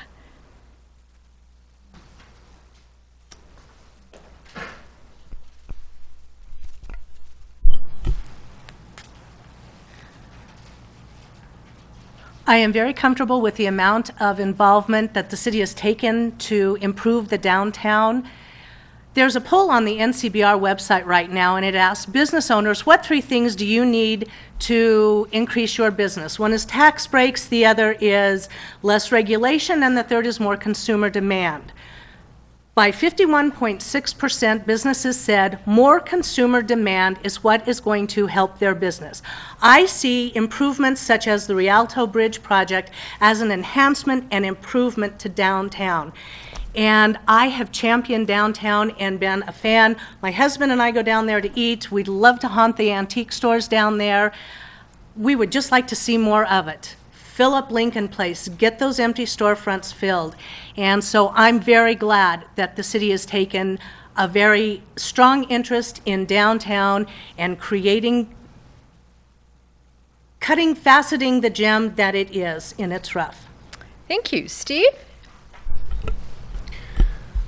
I believe that it's sort of mixed. There's a good amount being done and there's not enough. I am an advocate for historical preservation. I actually run an organization based on historical preservation. So if we can focus on preserving the history of downtown while also promoting business activity to happen down there and bring more people down there through social programs, things like that, then I think it's important.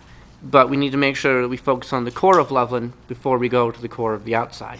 So to me, there's things being done, but there could always be a little bit more in this direction and in this direction. Thank you. John? Yes. Oh. Sorry, I was just going to remind you. Yeah. Oh, okay.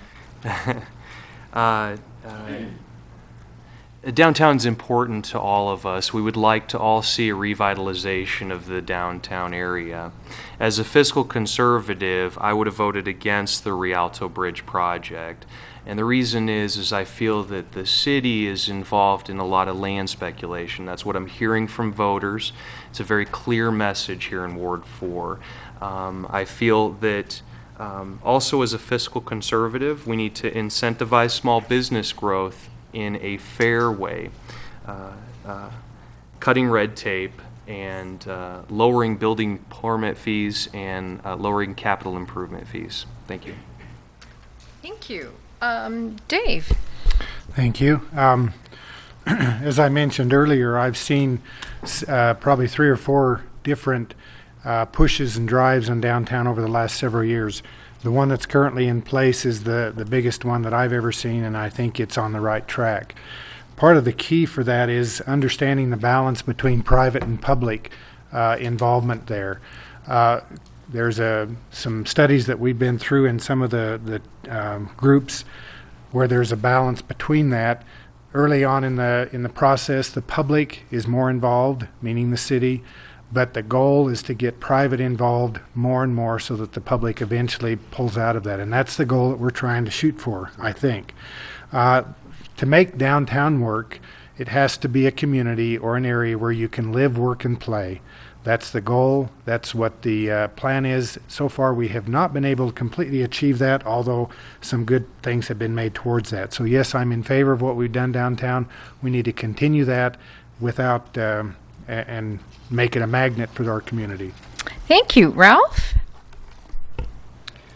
I started studying economic development in 2006 with the Bighorn Institute. One of the first meetings that I ever attended in this building was with Dave and one of the early downtown development teams. I kind of sat back in the back corner. I've seen a dramatic change in what Loveland is doing in downtown in the last 2 years. Better than the previous decades of volumes of studies that just sat on the shelf. The city of Loveland can facilitate new business, but the city cannot take the place of new business. The city cannot take sole responsibility for development, but I think we're on the right track to tip the scales to attract the kind of private investment that the community needs from one corner to the other. It's beneficial right now that it's taking place in downtown. We must preserve our gems. Historic preservation is a clear value for Loveland, and I have to point to the Majestic Opera House, the Majestic Gathering Place, live jazz every second Friday night just for Kicks Big Band Jazz. Okay, Cecil. Top that one. Shameless commercials. I'm a fan of them. I recall 4 years ago when I sat on this dais and talked about downtown revitalization. And one of the things that I was frustrated with at that time and said that if I got on council would change. That was that we had plan after plan after plan that sat and collected dust. And then after we'd finished planning, we'd move a few pots around. And that was downtown revitalization. We have made changes to that, and we've actually taken action with this last plan and implemented many of the things that will revitalize downtown. Downtown Loveland is the heart and soul of the Sweetheart City. Without a heart, there's no Sweetheart City. Thank you, John. Or Rob, sorry. It's getting to be a long night. I actually sat on that committee that what he's talking about. So I've seen a lot of what goes on, what needs to go on, how it goes on. I lived downtown for 12 years just down the street here at the best house on East 5th. Remodeled it, loved the whole downtown area, but saw it starting to go into the down spin. It's been up and down and up and down. Fortunately, in the way I see it personally, is these poor economic times have given us an opportunity to, it actually has given them more of a focus of what needs to be done downtown. More time is spent down there. It's taken the wind sales from the Centerra stuff, and we've really focused, and I'd like to thank Carol and Phil for what they've done, the hard work they've put into what they've done. I really enjoy it. I know the city owns a lot of property down there, so I'm all for the private-public partnership. It's a great opportunity to be able to get more return on our money on the properties that we already own. So, Thank you. Chauncey?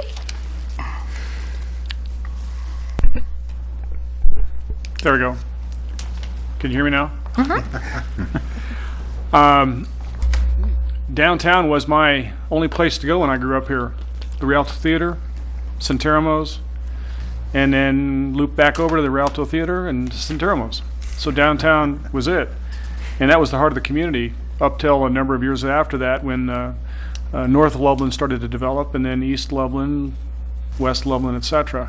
Downtown is the heart of the community. Am I satisfied with the amount of involvement?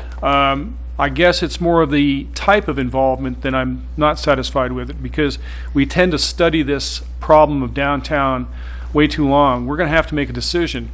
Either the downtown is piecemealed, purchased by the city for redevelopment, or we find some way to get the property owners to be involved for a vision as well, which is going to be very difficult. Let's not forget that the property downtown is owned by individual property owners.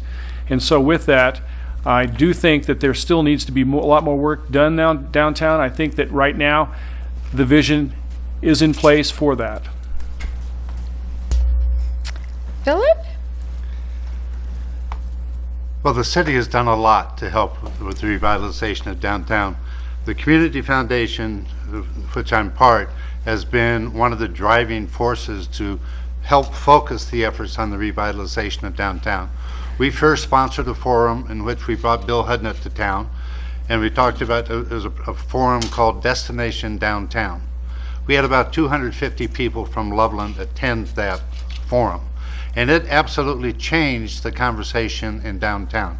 We still hear Bill Hudnut's name mentioned at most of the city council meetings when we're talking about downtown, it seems. But there are other things we still need to be able to do. We need to make sure that we support the Art Space project. The museum expansion will be coming up. There's going to be this great private-public partnership with the Brinkman Brothers, and we ought to look and to see how we can include philanthropy in those partnerships as well, as we have in the Rialto Bridge.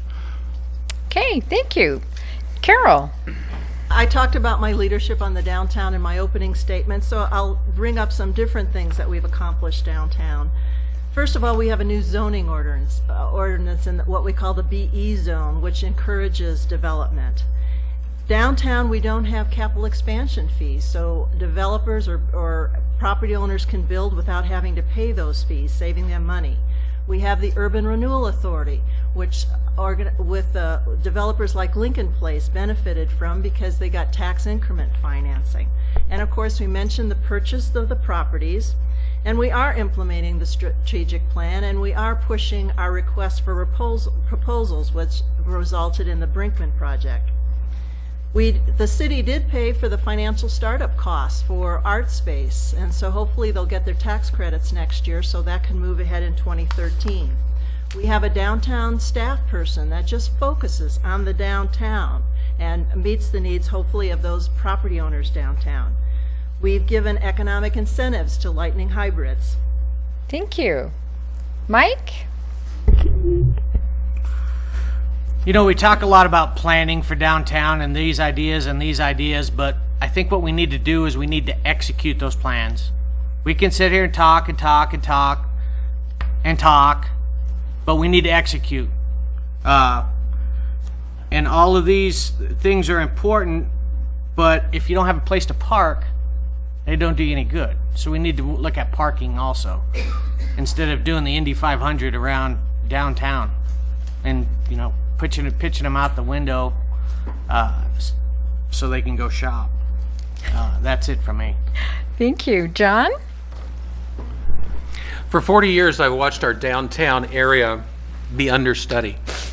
The money that we've spent, quite honestly, would scare us to death if we totaled it all up. But I do support the last 10 years and the efforts that have gone from our city council. I'm proud of what has happened and how that downtown space is changing. The Rialto Bridge has been needed for forever. When I was a kid in this town, there was a ball of tar hanging from the Rialto ceiling. We all wondered who it might fall on. Now it's a wonderful space for our performing arts community, and now they'll actually have some place to go to a dressing room and not have to change clothes in their vans in the parking lot. I support what's happening in downtown, especially working on the Lincoln and Cleveland corridors, because they're the primary traffic, and buying up the two properties, Carol's Conoco and Leslie the Cleaner, and the city working on the remediation of both those properties and getting rid of the pollution in those is going to be nothing short of phenomenal. Thank you. Okay, Steve, you get to answer the next question first, and that is, what are your views on the future of Loveland's water supply? That's an interesting question.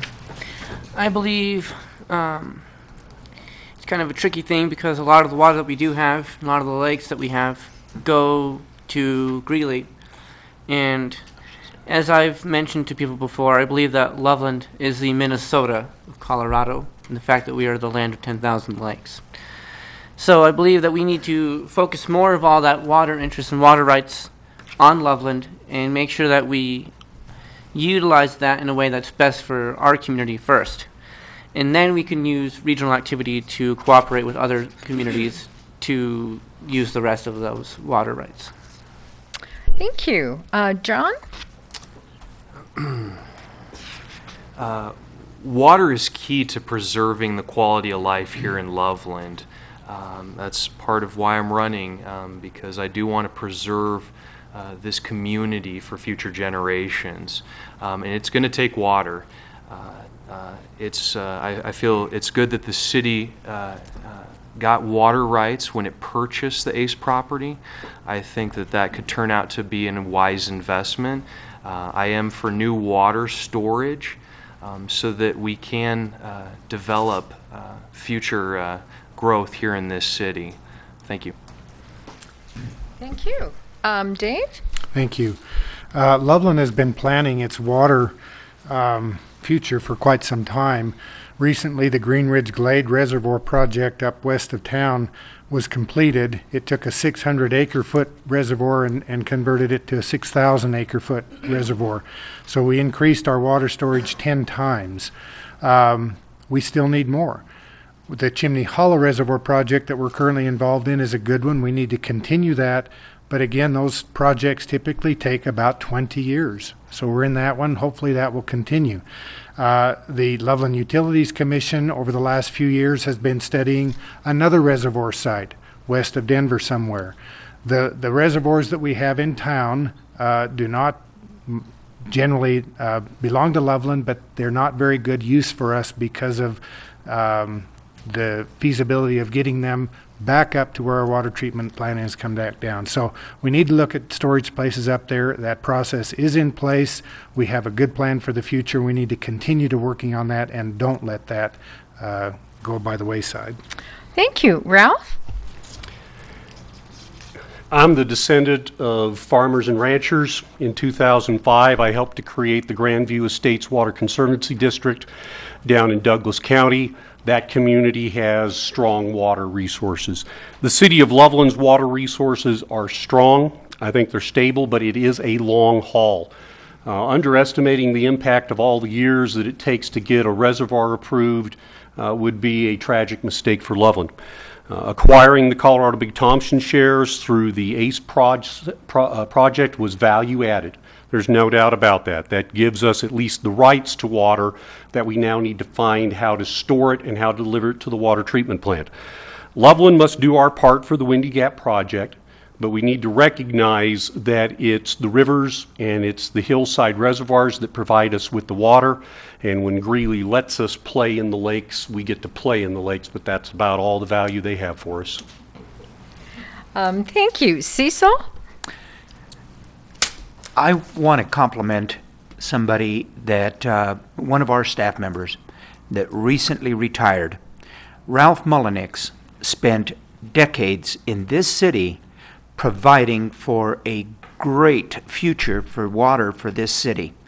And without Ralph Mullenix looking ahead and thinking ahead and planning ahead, we would not be in as strong a position as some of the others have mentioned. We're in. I think we need to continue to take a look at adding Windy Gap firming water as it comes available, because I think there will be opportunities for that. The Chimney Hollow Reservoir will be is on its way. The EIS is getting close to its final decision, but it's not completed yet. So that is a long process. We need to continue that. But I think we also need to continue the conservation work that our utilities have been doing.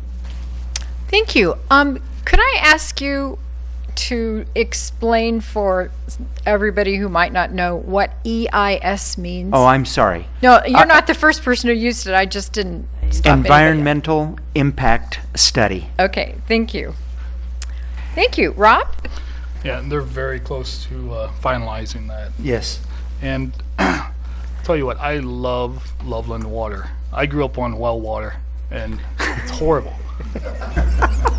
I have no inhibitions about stepping up to the faucet and filling my glass of water and drinking it down. I think we've got the greatest water here. They say we have good enough water until 2030, which is in 19 years, and it takes time to build these water reservoirs up. Dave was right, we've increased the Glade Reservoir storage, but that isn't nearly enough of our needs. Chimney Hollow, we need to concentrate on Chimney Hollow and get that fit. It's not just going to be a benefit of having that water from the water storage, it's going to be a great recreation area too. It's a great place up there. So that's what I have to say about the water. Thank you. Chauncey? Wouldn't it be interesting if I came out and said I was against water? No. What are your views of the future of water? Pass me your bottle down. We are the beneficiaries of our forefathers and their foresight to basically store water. We do live in the great American desert. I do believe, as our mayor has stated, through conservation, we've actually made inroads to preserving water. Just the city communicating to us that, hey, even odd days has helped tremendously. However, moving forward, 2030 on the horizon, we need more water. We need more storage, whether that be Windy Gap, Chimney Hollow, expansion of existing. It's going to have to happen. If we're going to grow, which we are going to grow, we are going to need water. We are living in good times right now with water. We've been here when the lake has been dry. We've been here when we have fought having water on our lawns. Don't turn into Arizona. Thank you. Philip? You know, the Colorado demographer predicts that the population in northern Colorado will double by 2050. Now just think of the impacts on water with the doubling of the population in northern Colorado. So the things that have been discussed tonight are absolutely critical. We have to have a long-term view of water. We need to be able to start building the storage facilities now so we can store the water that we have the rights to. We need to make sure that we can get all the water we can legally get out of the Windy Gap and Chimney Hollow. And this whole idea of increasing conservation is we can't take that far enough. That's really a critical component. So increase the supply and decrease the use of water is where we need to go. Okay. Carol? Well, we are in good shape in Loveland on water, but we do anticipate we're going to need this new reservoir by 2030. Our growth has slowed down. We're not in a double-digit growth anymore. We're into 3% growth. But still, the city council for the last 5 or 6 years said we need to start planning for that reservoir. So every year, a 1% raw water charge is added on to your utility bill. It's buried there somewhere. And so we've been trying to save money for this reservoir. But even with the money that we're trying to save for this reservoir, it's not likely we'll have enough money for it. So it may be that we'll have to bond for it. We'll have to do something more creative. But I don't think a lot of folks are aware that we are saving for that future reservoir. And while I have a half minute, I want to correct Phil's representation on my Rialto Bridge vote, because I did vote for the Rialto Bridge. Okay. Mike? I'm not against water either. Has anybody ever said that they had too much water? No. Water's definitely a key to expanding Loveland. If you don't have the water, you can't expand. That's the bottom line. We need to look at all of the reservoirs, storage, conservation, and everything else that's been said. Okay, John? Well, I won't be the dissenting vote on water for certain. The Chimney Hollow and the Windy Gap projects both talk about storage. Windy Gap brings us some water now, and we've been buying water rights everywhere we can find them for many, many years now. The problem we have is not being able to store them. What we need is to participate in any and all water projects in the foothills to our west. We need to be a big player in Chimney Hollow. We need to get all the Windy Gap water that we can handle. And most importantly, we need to have sufficient reserves so that when cities around us want to sell water, we can be the first ones to jump right in and buy it continuously for the next 100 years. Thank you. Michelle?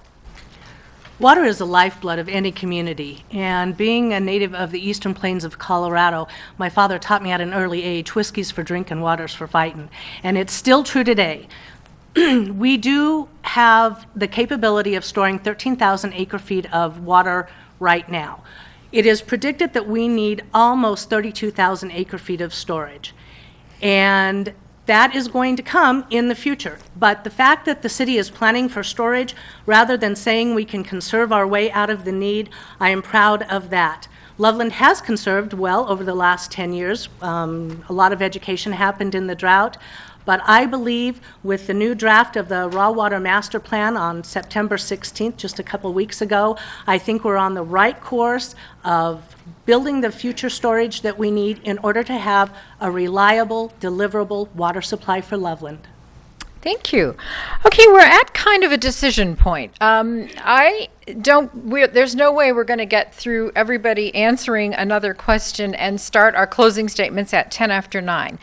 And I've received 2 questions that are related to this topic.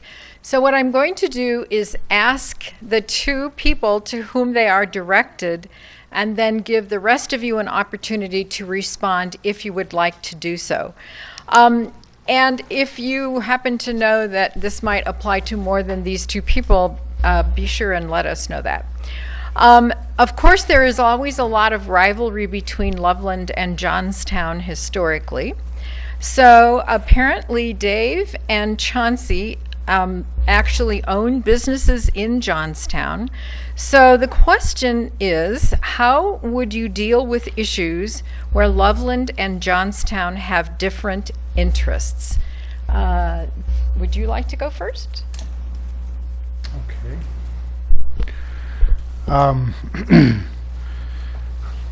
It's an interesting question. I recently acquired ownership in a business in Johnstown. But as far as my interest in Johnstown over Loveland, I reside here in Loveland, and that's where my heart is. If there was an issue that came to council that specifically talked about my business in Johnstown, I would obviously recuse myself and not be involved in there. I think that our 2 communities need to continue to work together, collaborate. We have actually tried that over the years. We made a little bit of progress, tried to mend some fences that were broken in the past, and I'd like to see that effort continue so that we have good relations with our neighbors. But as far as having a business there, I don't think it relates at all to my loyalty and decision here to Loveland, where I've lived for almost 50 years. Thank you. Chauncey? Wow. I thought having a business outside of Loveland would make me nonpartisan in that issue.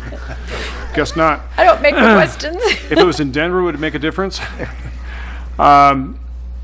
Very similar to Dave. I guess I grew up in Loveland. I happened to acquire the business in Johnstown. Actually, we were in Larimer County at the time. And in 1998, we were approached for annexation into Johnstown. And at that time, it became apparent that it made a lot of sense as far as infrastructure. I guess from a standpoint, if decisions are coming before council that involve Johnstown and Loveland, that I would have to abstain from discussion, that's one thing.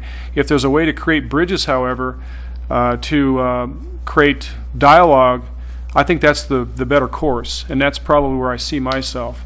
I deal with Johnstown officials, and so I know that part of it. If I'm involved in Loveland, then I can possibly be a help. Okay. Would anyone else like to respond to that? Carol? I'll make a comment. We're starting to make inroads with Johnstown. The new fire authority that's coming on board January 1st will serve part of Johnstown, the 2534 development, and so that's a real positive. I know the reason that we had the problems with the Ehrlich property is because it's a lot less expensive to annex to Johnstown than it is to Loveland, and they're not willing to discuss an intergovernmental agreement, which neighboring cities should be willing to do. So hopefully that will be in the future with Johnstown. Okay. Anyone else? Rob? So I agree with Carol. Baby steps, I guess, is the only way we can take it at this point. You know, being on the Planning Commission, we've run into a lot of issues, and working the way I with my profession, I've actually done projects in Johnstown. They pretty much follow our guideline in the development process, So baby steps is a big issue, but the biggest problem is that they don't recognize our growth management area like other communities do. And if we can get to a consensus on that, I think that's the biggest step to becoming more regional friendly with Johnstown. Okay. Anyone else? Steve?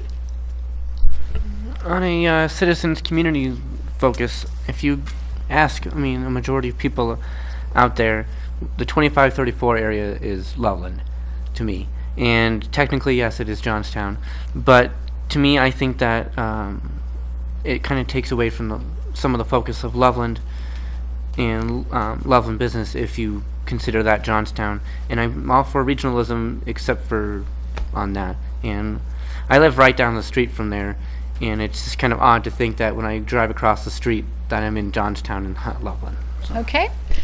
Any other comments pertaining to whether or not there would be some kind of conflict of interest if a council member had a business located in Johnstown, or I imagine any other place?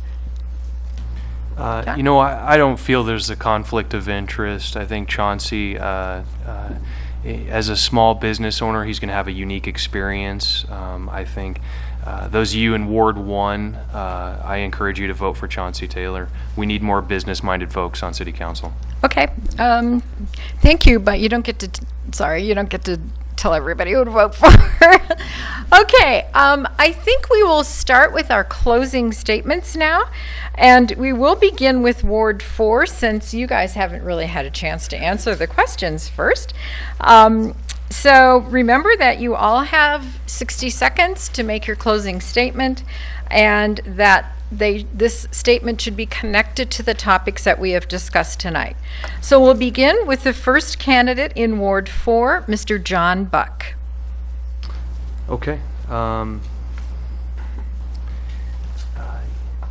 Loveland is a conservative town. I don't feel that the council reflects those values, but this city is worth fighting for, and that's why I'm running for city council as a fiscal conservative.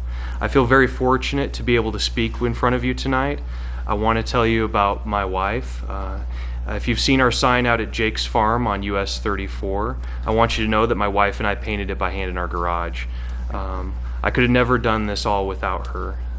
People say, do what it is that is in your heart and you will find your passion. My passion is to help this community make better decisions. I encourage, if you live in Ward 4, please vote for John Buck. Thank you. Thank you. The next candidate in Ward 4 is Mr. Dave Clark. Thank you. A lot of talk has been done tonight about jobs in our economy. As I've said, I strongly support that, but the way to do that is through supporting our businesses. And some of the decisions that council members have made over the years without business background or understanding have been less than adequate. To have a business understanding of what businesses are really going through is vital and key to help make policies that will best benefit the city of Loveland as a whole. That's where my background, my experience, and my passion lies, and that's what I hope to continue to do here in Loveland. So I respectfully request your support and vote in Ward 4. Thank you. Thank you. And the third candidate in Ward 4 is Mr. Ralph Trenary. Thank you, everyone. I am convinced that Loveland is on the right path, but I think that path right now is still uphill. And we have to make a choice of whether or not we're going to keep climbing or if we're going to do a U-turn and fall back into some bad habits. I'm ready to move our city forward with educated decision-making and fiscal responsibility as my highest priorities. The U.S. taxpayers invested hundreds of thousands of dollars in me, teaching me how to do strategic planning, how to do detailed analysis, and I want to give that back to Loveland. Loveland cannot afford to go backwards. Loveland saves for the future. I am committed to keeping it that way. I offer Loveland voters the benefits of my 26-year record of service to our nation and the last 5 years volunteering for the good of our city. Examine that resume, decide what matters to you about Loveland, and then cast your vote for me and put me to work on your city council. Thank you. Okay, the next candidate to give a closing statement will be our candidate for mayor, Mr. Cecil Gutierrez. Thank you. I'd like to take just a moment to clarify something that was said on the dais about the Rialto Bridge project. Want to make sure that everybody understands that public money is going only into the public spaces. Private money is going into the private spaces, and philanthropic money is going into the community spaces. I want to thank the League of Women Voters for sponsoring this forum tonight. And Carol, thank you very much for your moderation. I'm a people-friendly person, and there are 67,000 citizens who are counting on the City Council to guide Loveland through exciting times. I'm positive that the voters will elect councilors who are dedicated to working together to move Loveland toward world-class status. I appreciate councilors who put the interests of citizens first. Finally, I just want to thank the people of Loveland for having allowed me the honor of being the mayor of Loveland, and I truly appreciate the trust you have placed in me to be that positive leader. Thank you. There are two candidates for Ward 1, and we will first hear the closing statement from Mr. Rob Malloy. First of all, I'd like to thank everybody for attending and everybody for watching. We don't get this kind of attendance and this type of attendance at the Planning Commission, unfortunately. I want to tell you that I am very passionate about this city, and I stand on my record of involvement in any opportunity that I can, any committee I can, I get involved with, and I try to be more than just a someone standing on the sidelines and watching things happen. I try to become a full participant and give my ideas. And you know, like I said, I am on the Planning Commission. My views are out there. You can get online and stream our Planning Commission meetings and see how I make my decisions. That I am open for making and continuing the quality of life like it is with the city. I do not stand for single special interest groups, but I do listen to all of them as long as it benefits the citizens. Thank you. Thank you. The second candidate in Ward 1 is Mr. Chauncey Taylor. I too would like to thank everyone for coming out tonight and spending their time listening to views. I view this opportunity to serve Loveland as an opportunity. I see the challenges as golden opportunities, whether they be linked to transportation or downtown development or incentives or water or growth management, any of those things. I see those as opportunities because I'm a goal-oriented person with results at the end of the day. That's why I believe I have a passion for Loveland. I obviously have grown up here and want to keep it as a viable, healthy, vibrant community. I think I owe that to you representing you. And so I would ask for your vote in Ward 1. Thank you. Moving on to Ward 2, we have 3 candidates, and the first candidate to give a closing statement will be Mr. Philip Farley. Well, thank you all again. And this has been a really enlightening evening. You can see that there are clear differences between the candidates, I think. And my goal tonight was to demonstrate that I can build bridges and can work together to find common ground to get things done. I'm in this race to make a difference and to get things done. My life experiences will aid in the development of ACE. I have built bridges with universities, national labs, and businesses my entire career. I'm committed to this community. We had several chances to move, but chose to stay because of the lifestyle offered by this community. Finally, I'm asking those in Ward 1 to support me and to vote for me. And you're also welcome to join me in my campaign trail for the rest of the campaign. It's only a few weeks, you know. 2? And I think you mean you're in Ward 2. Ward 2? Did I say something? Yeah, Ward 2. I'll tell people in a minute they can't vote for people who aren't in their ward. So. Okay, thank you. The next candidate from Ward 2 to make a closing statement is Mrs. Carol Johnson.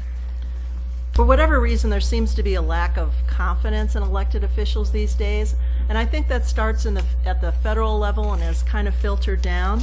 Well, why is this? I believe it's 2 things: lack of leadership and the practice of avoidance.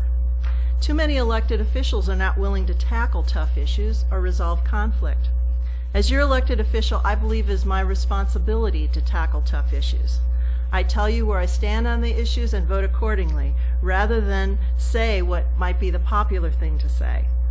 I've run into some situations which I would have preferred to avoid, but when there's a situation that is time sensitive or is escalating, I believe it is my responsibility to you to right wrongs, even if it makes somebody uncomfortable. I have very much enjoyed serving Loveland. I am serving to maintain and improve our quality of life and plan for our prosperous future. And I ask for your vote to continue telling it like it is. Thank you. And the third candidate from Ward 2 is Mr. Mike Schoonover. I also would like to thank everybody for showing up on a Monday. I know this is not the way you wanted to spend your Monday, but I want to tell you that after spending 10 years in the Marine Corps, I know how to work hard and get things done, and that's what I'm going to do every day. My wife and I moved here 15 years ago because we thought it was a great place to raise our kids, and we've done that, and I want to continue that. Thank you. Thank you.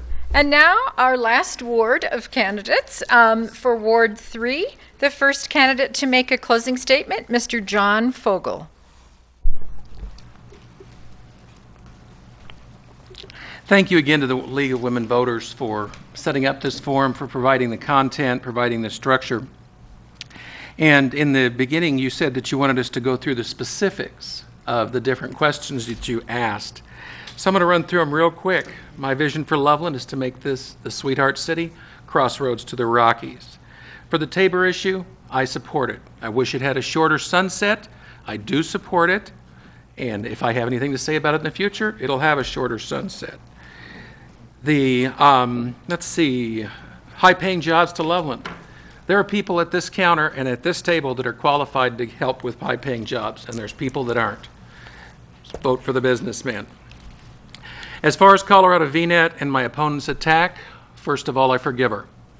I know of no way that she would have any background on me, Mr. Beyerwaltz, or anybody else, and she's only lived in town for 5 years. This is a blatant lie and an attack on myself.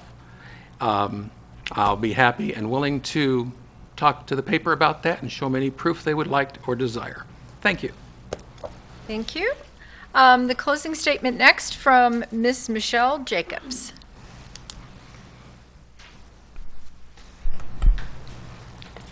Loveland has some major decisions ahead of us, and I'm asking for your help this evening. Help me so that I can get to work right away and make sure the decisions made in our near future are the right ones for Loveland. We don't have to sacrifice safe communities, our beautiful surroundings, or our artistic heritage. With wise investments of our resources, fiscal discipline, and effective and responsive governance, we can make sure we have more paychecks coming in to Loveland families and that our future is thriving and alive and bright. Thank you. And the last closing statement is from the third candidate for Ward 3, Mr. Steve Weber. All right, I'll just be frank. When I was in college, I missed this town, and when I moved back, I was pretty happy. And as a 24-year-old, I have a lot of experience to gain, and I have a lot of chances to show what I can do for Loveland. In Loveland, I would like to see more historical preservation. I'd like to see public-private partnerships. I'd like to see us focus more on what's here and now with vacant buildings in Loveland space before we grow out east and north. I ask that you focus more on what you want as a community and not on businessmen or women, not on politicians, but what you feel is most important for you and for everybody. Okay, thank you. I think we should give all of these candidates a round of applause. This is not an easy thing to do.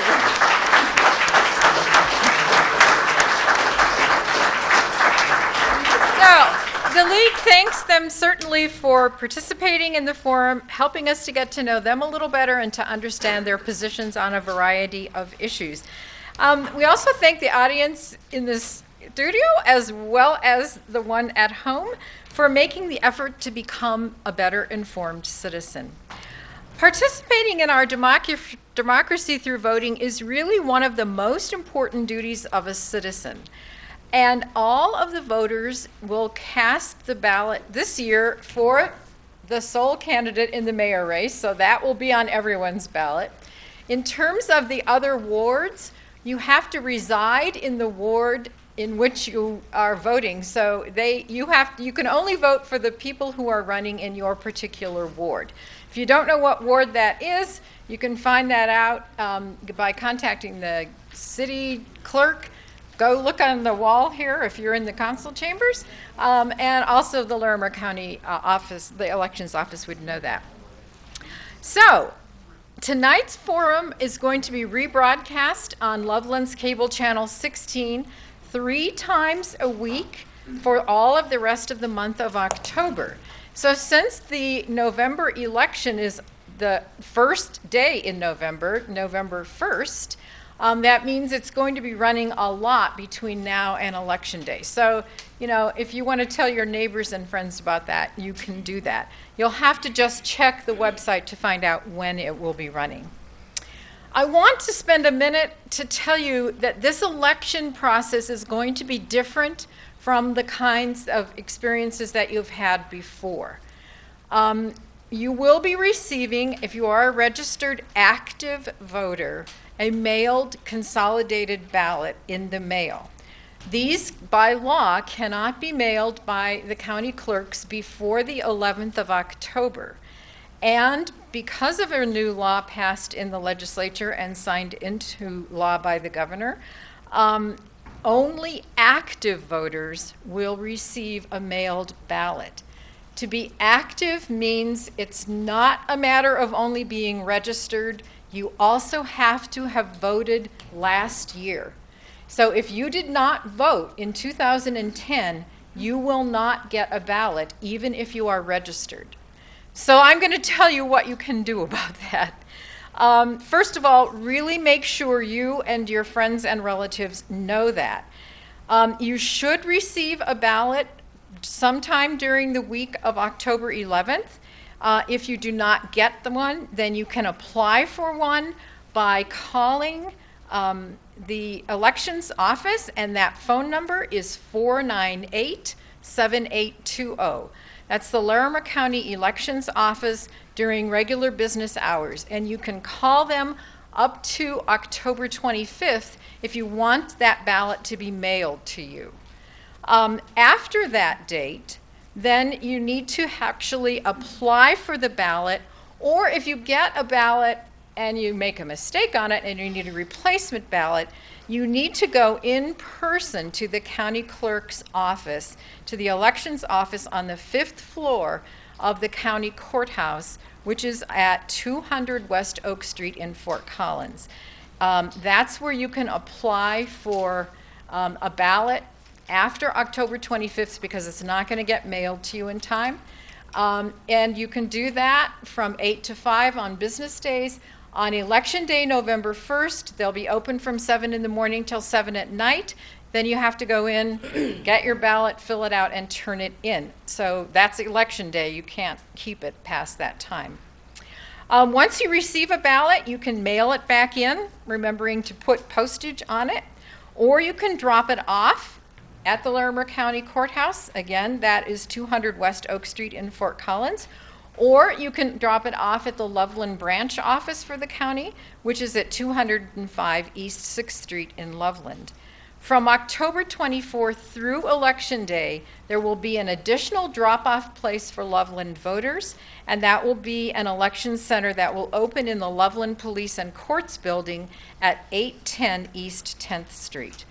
Remember that every ballot must be received, not just postmarked, by 7 o'clock on November the 1st. So if you mail in your ballot and you want to make sure it got there, you can call the elections office and say, did you get my ballot? And that number again is 498-7820. Or you can go to the special website they have set up for tracking ballots, which is www.votelarimer.org.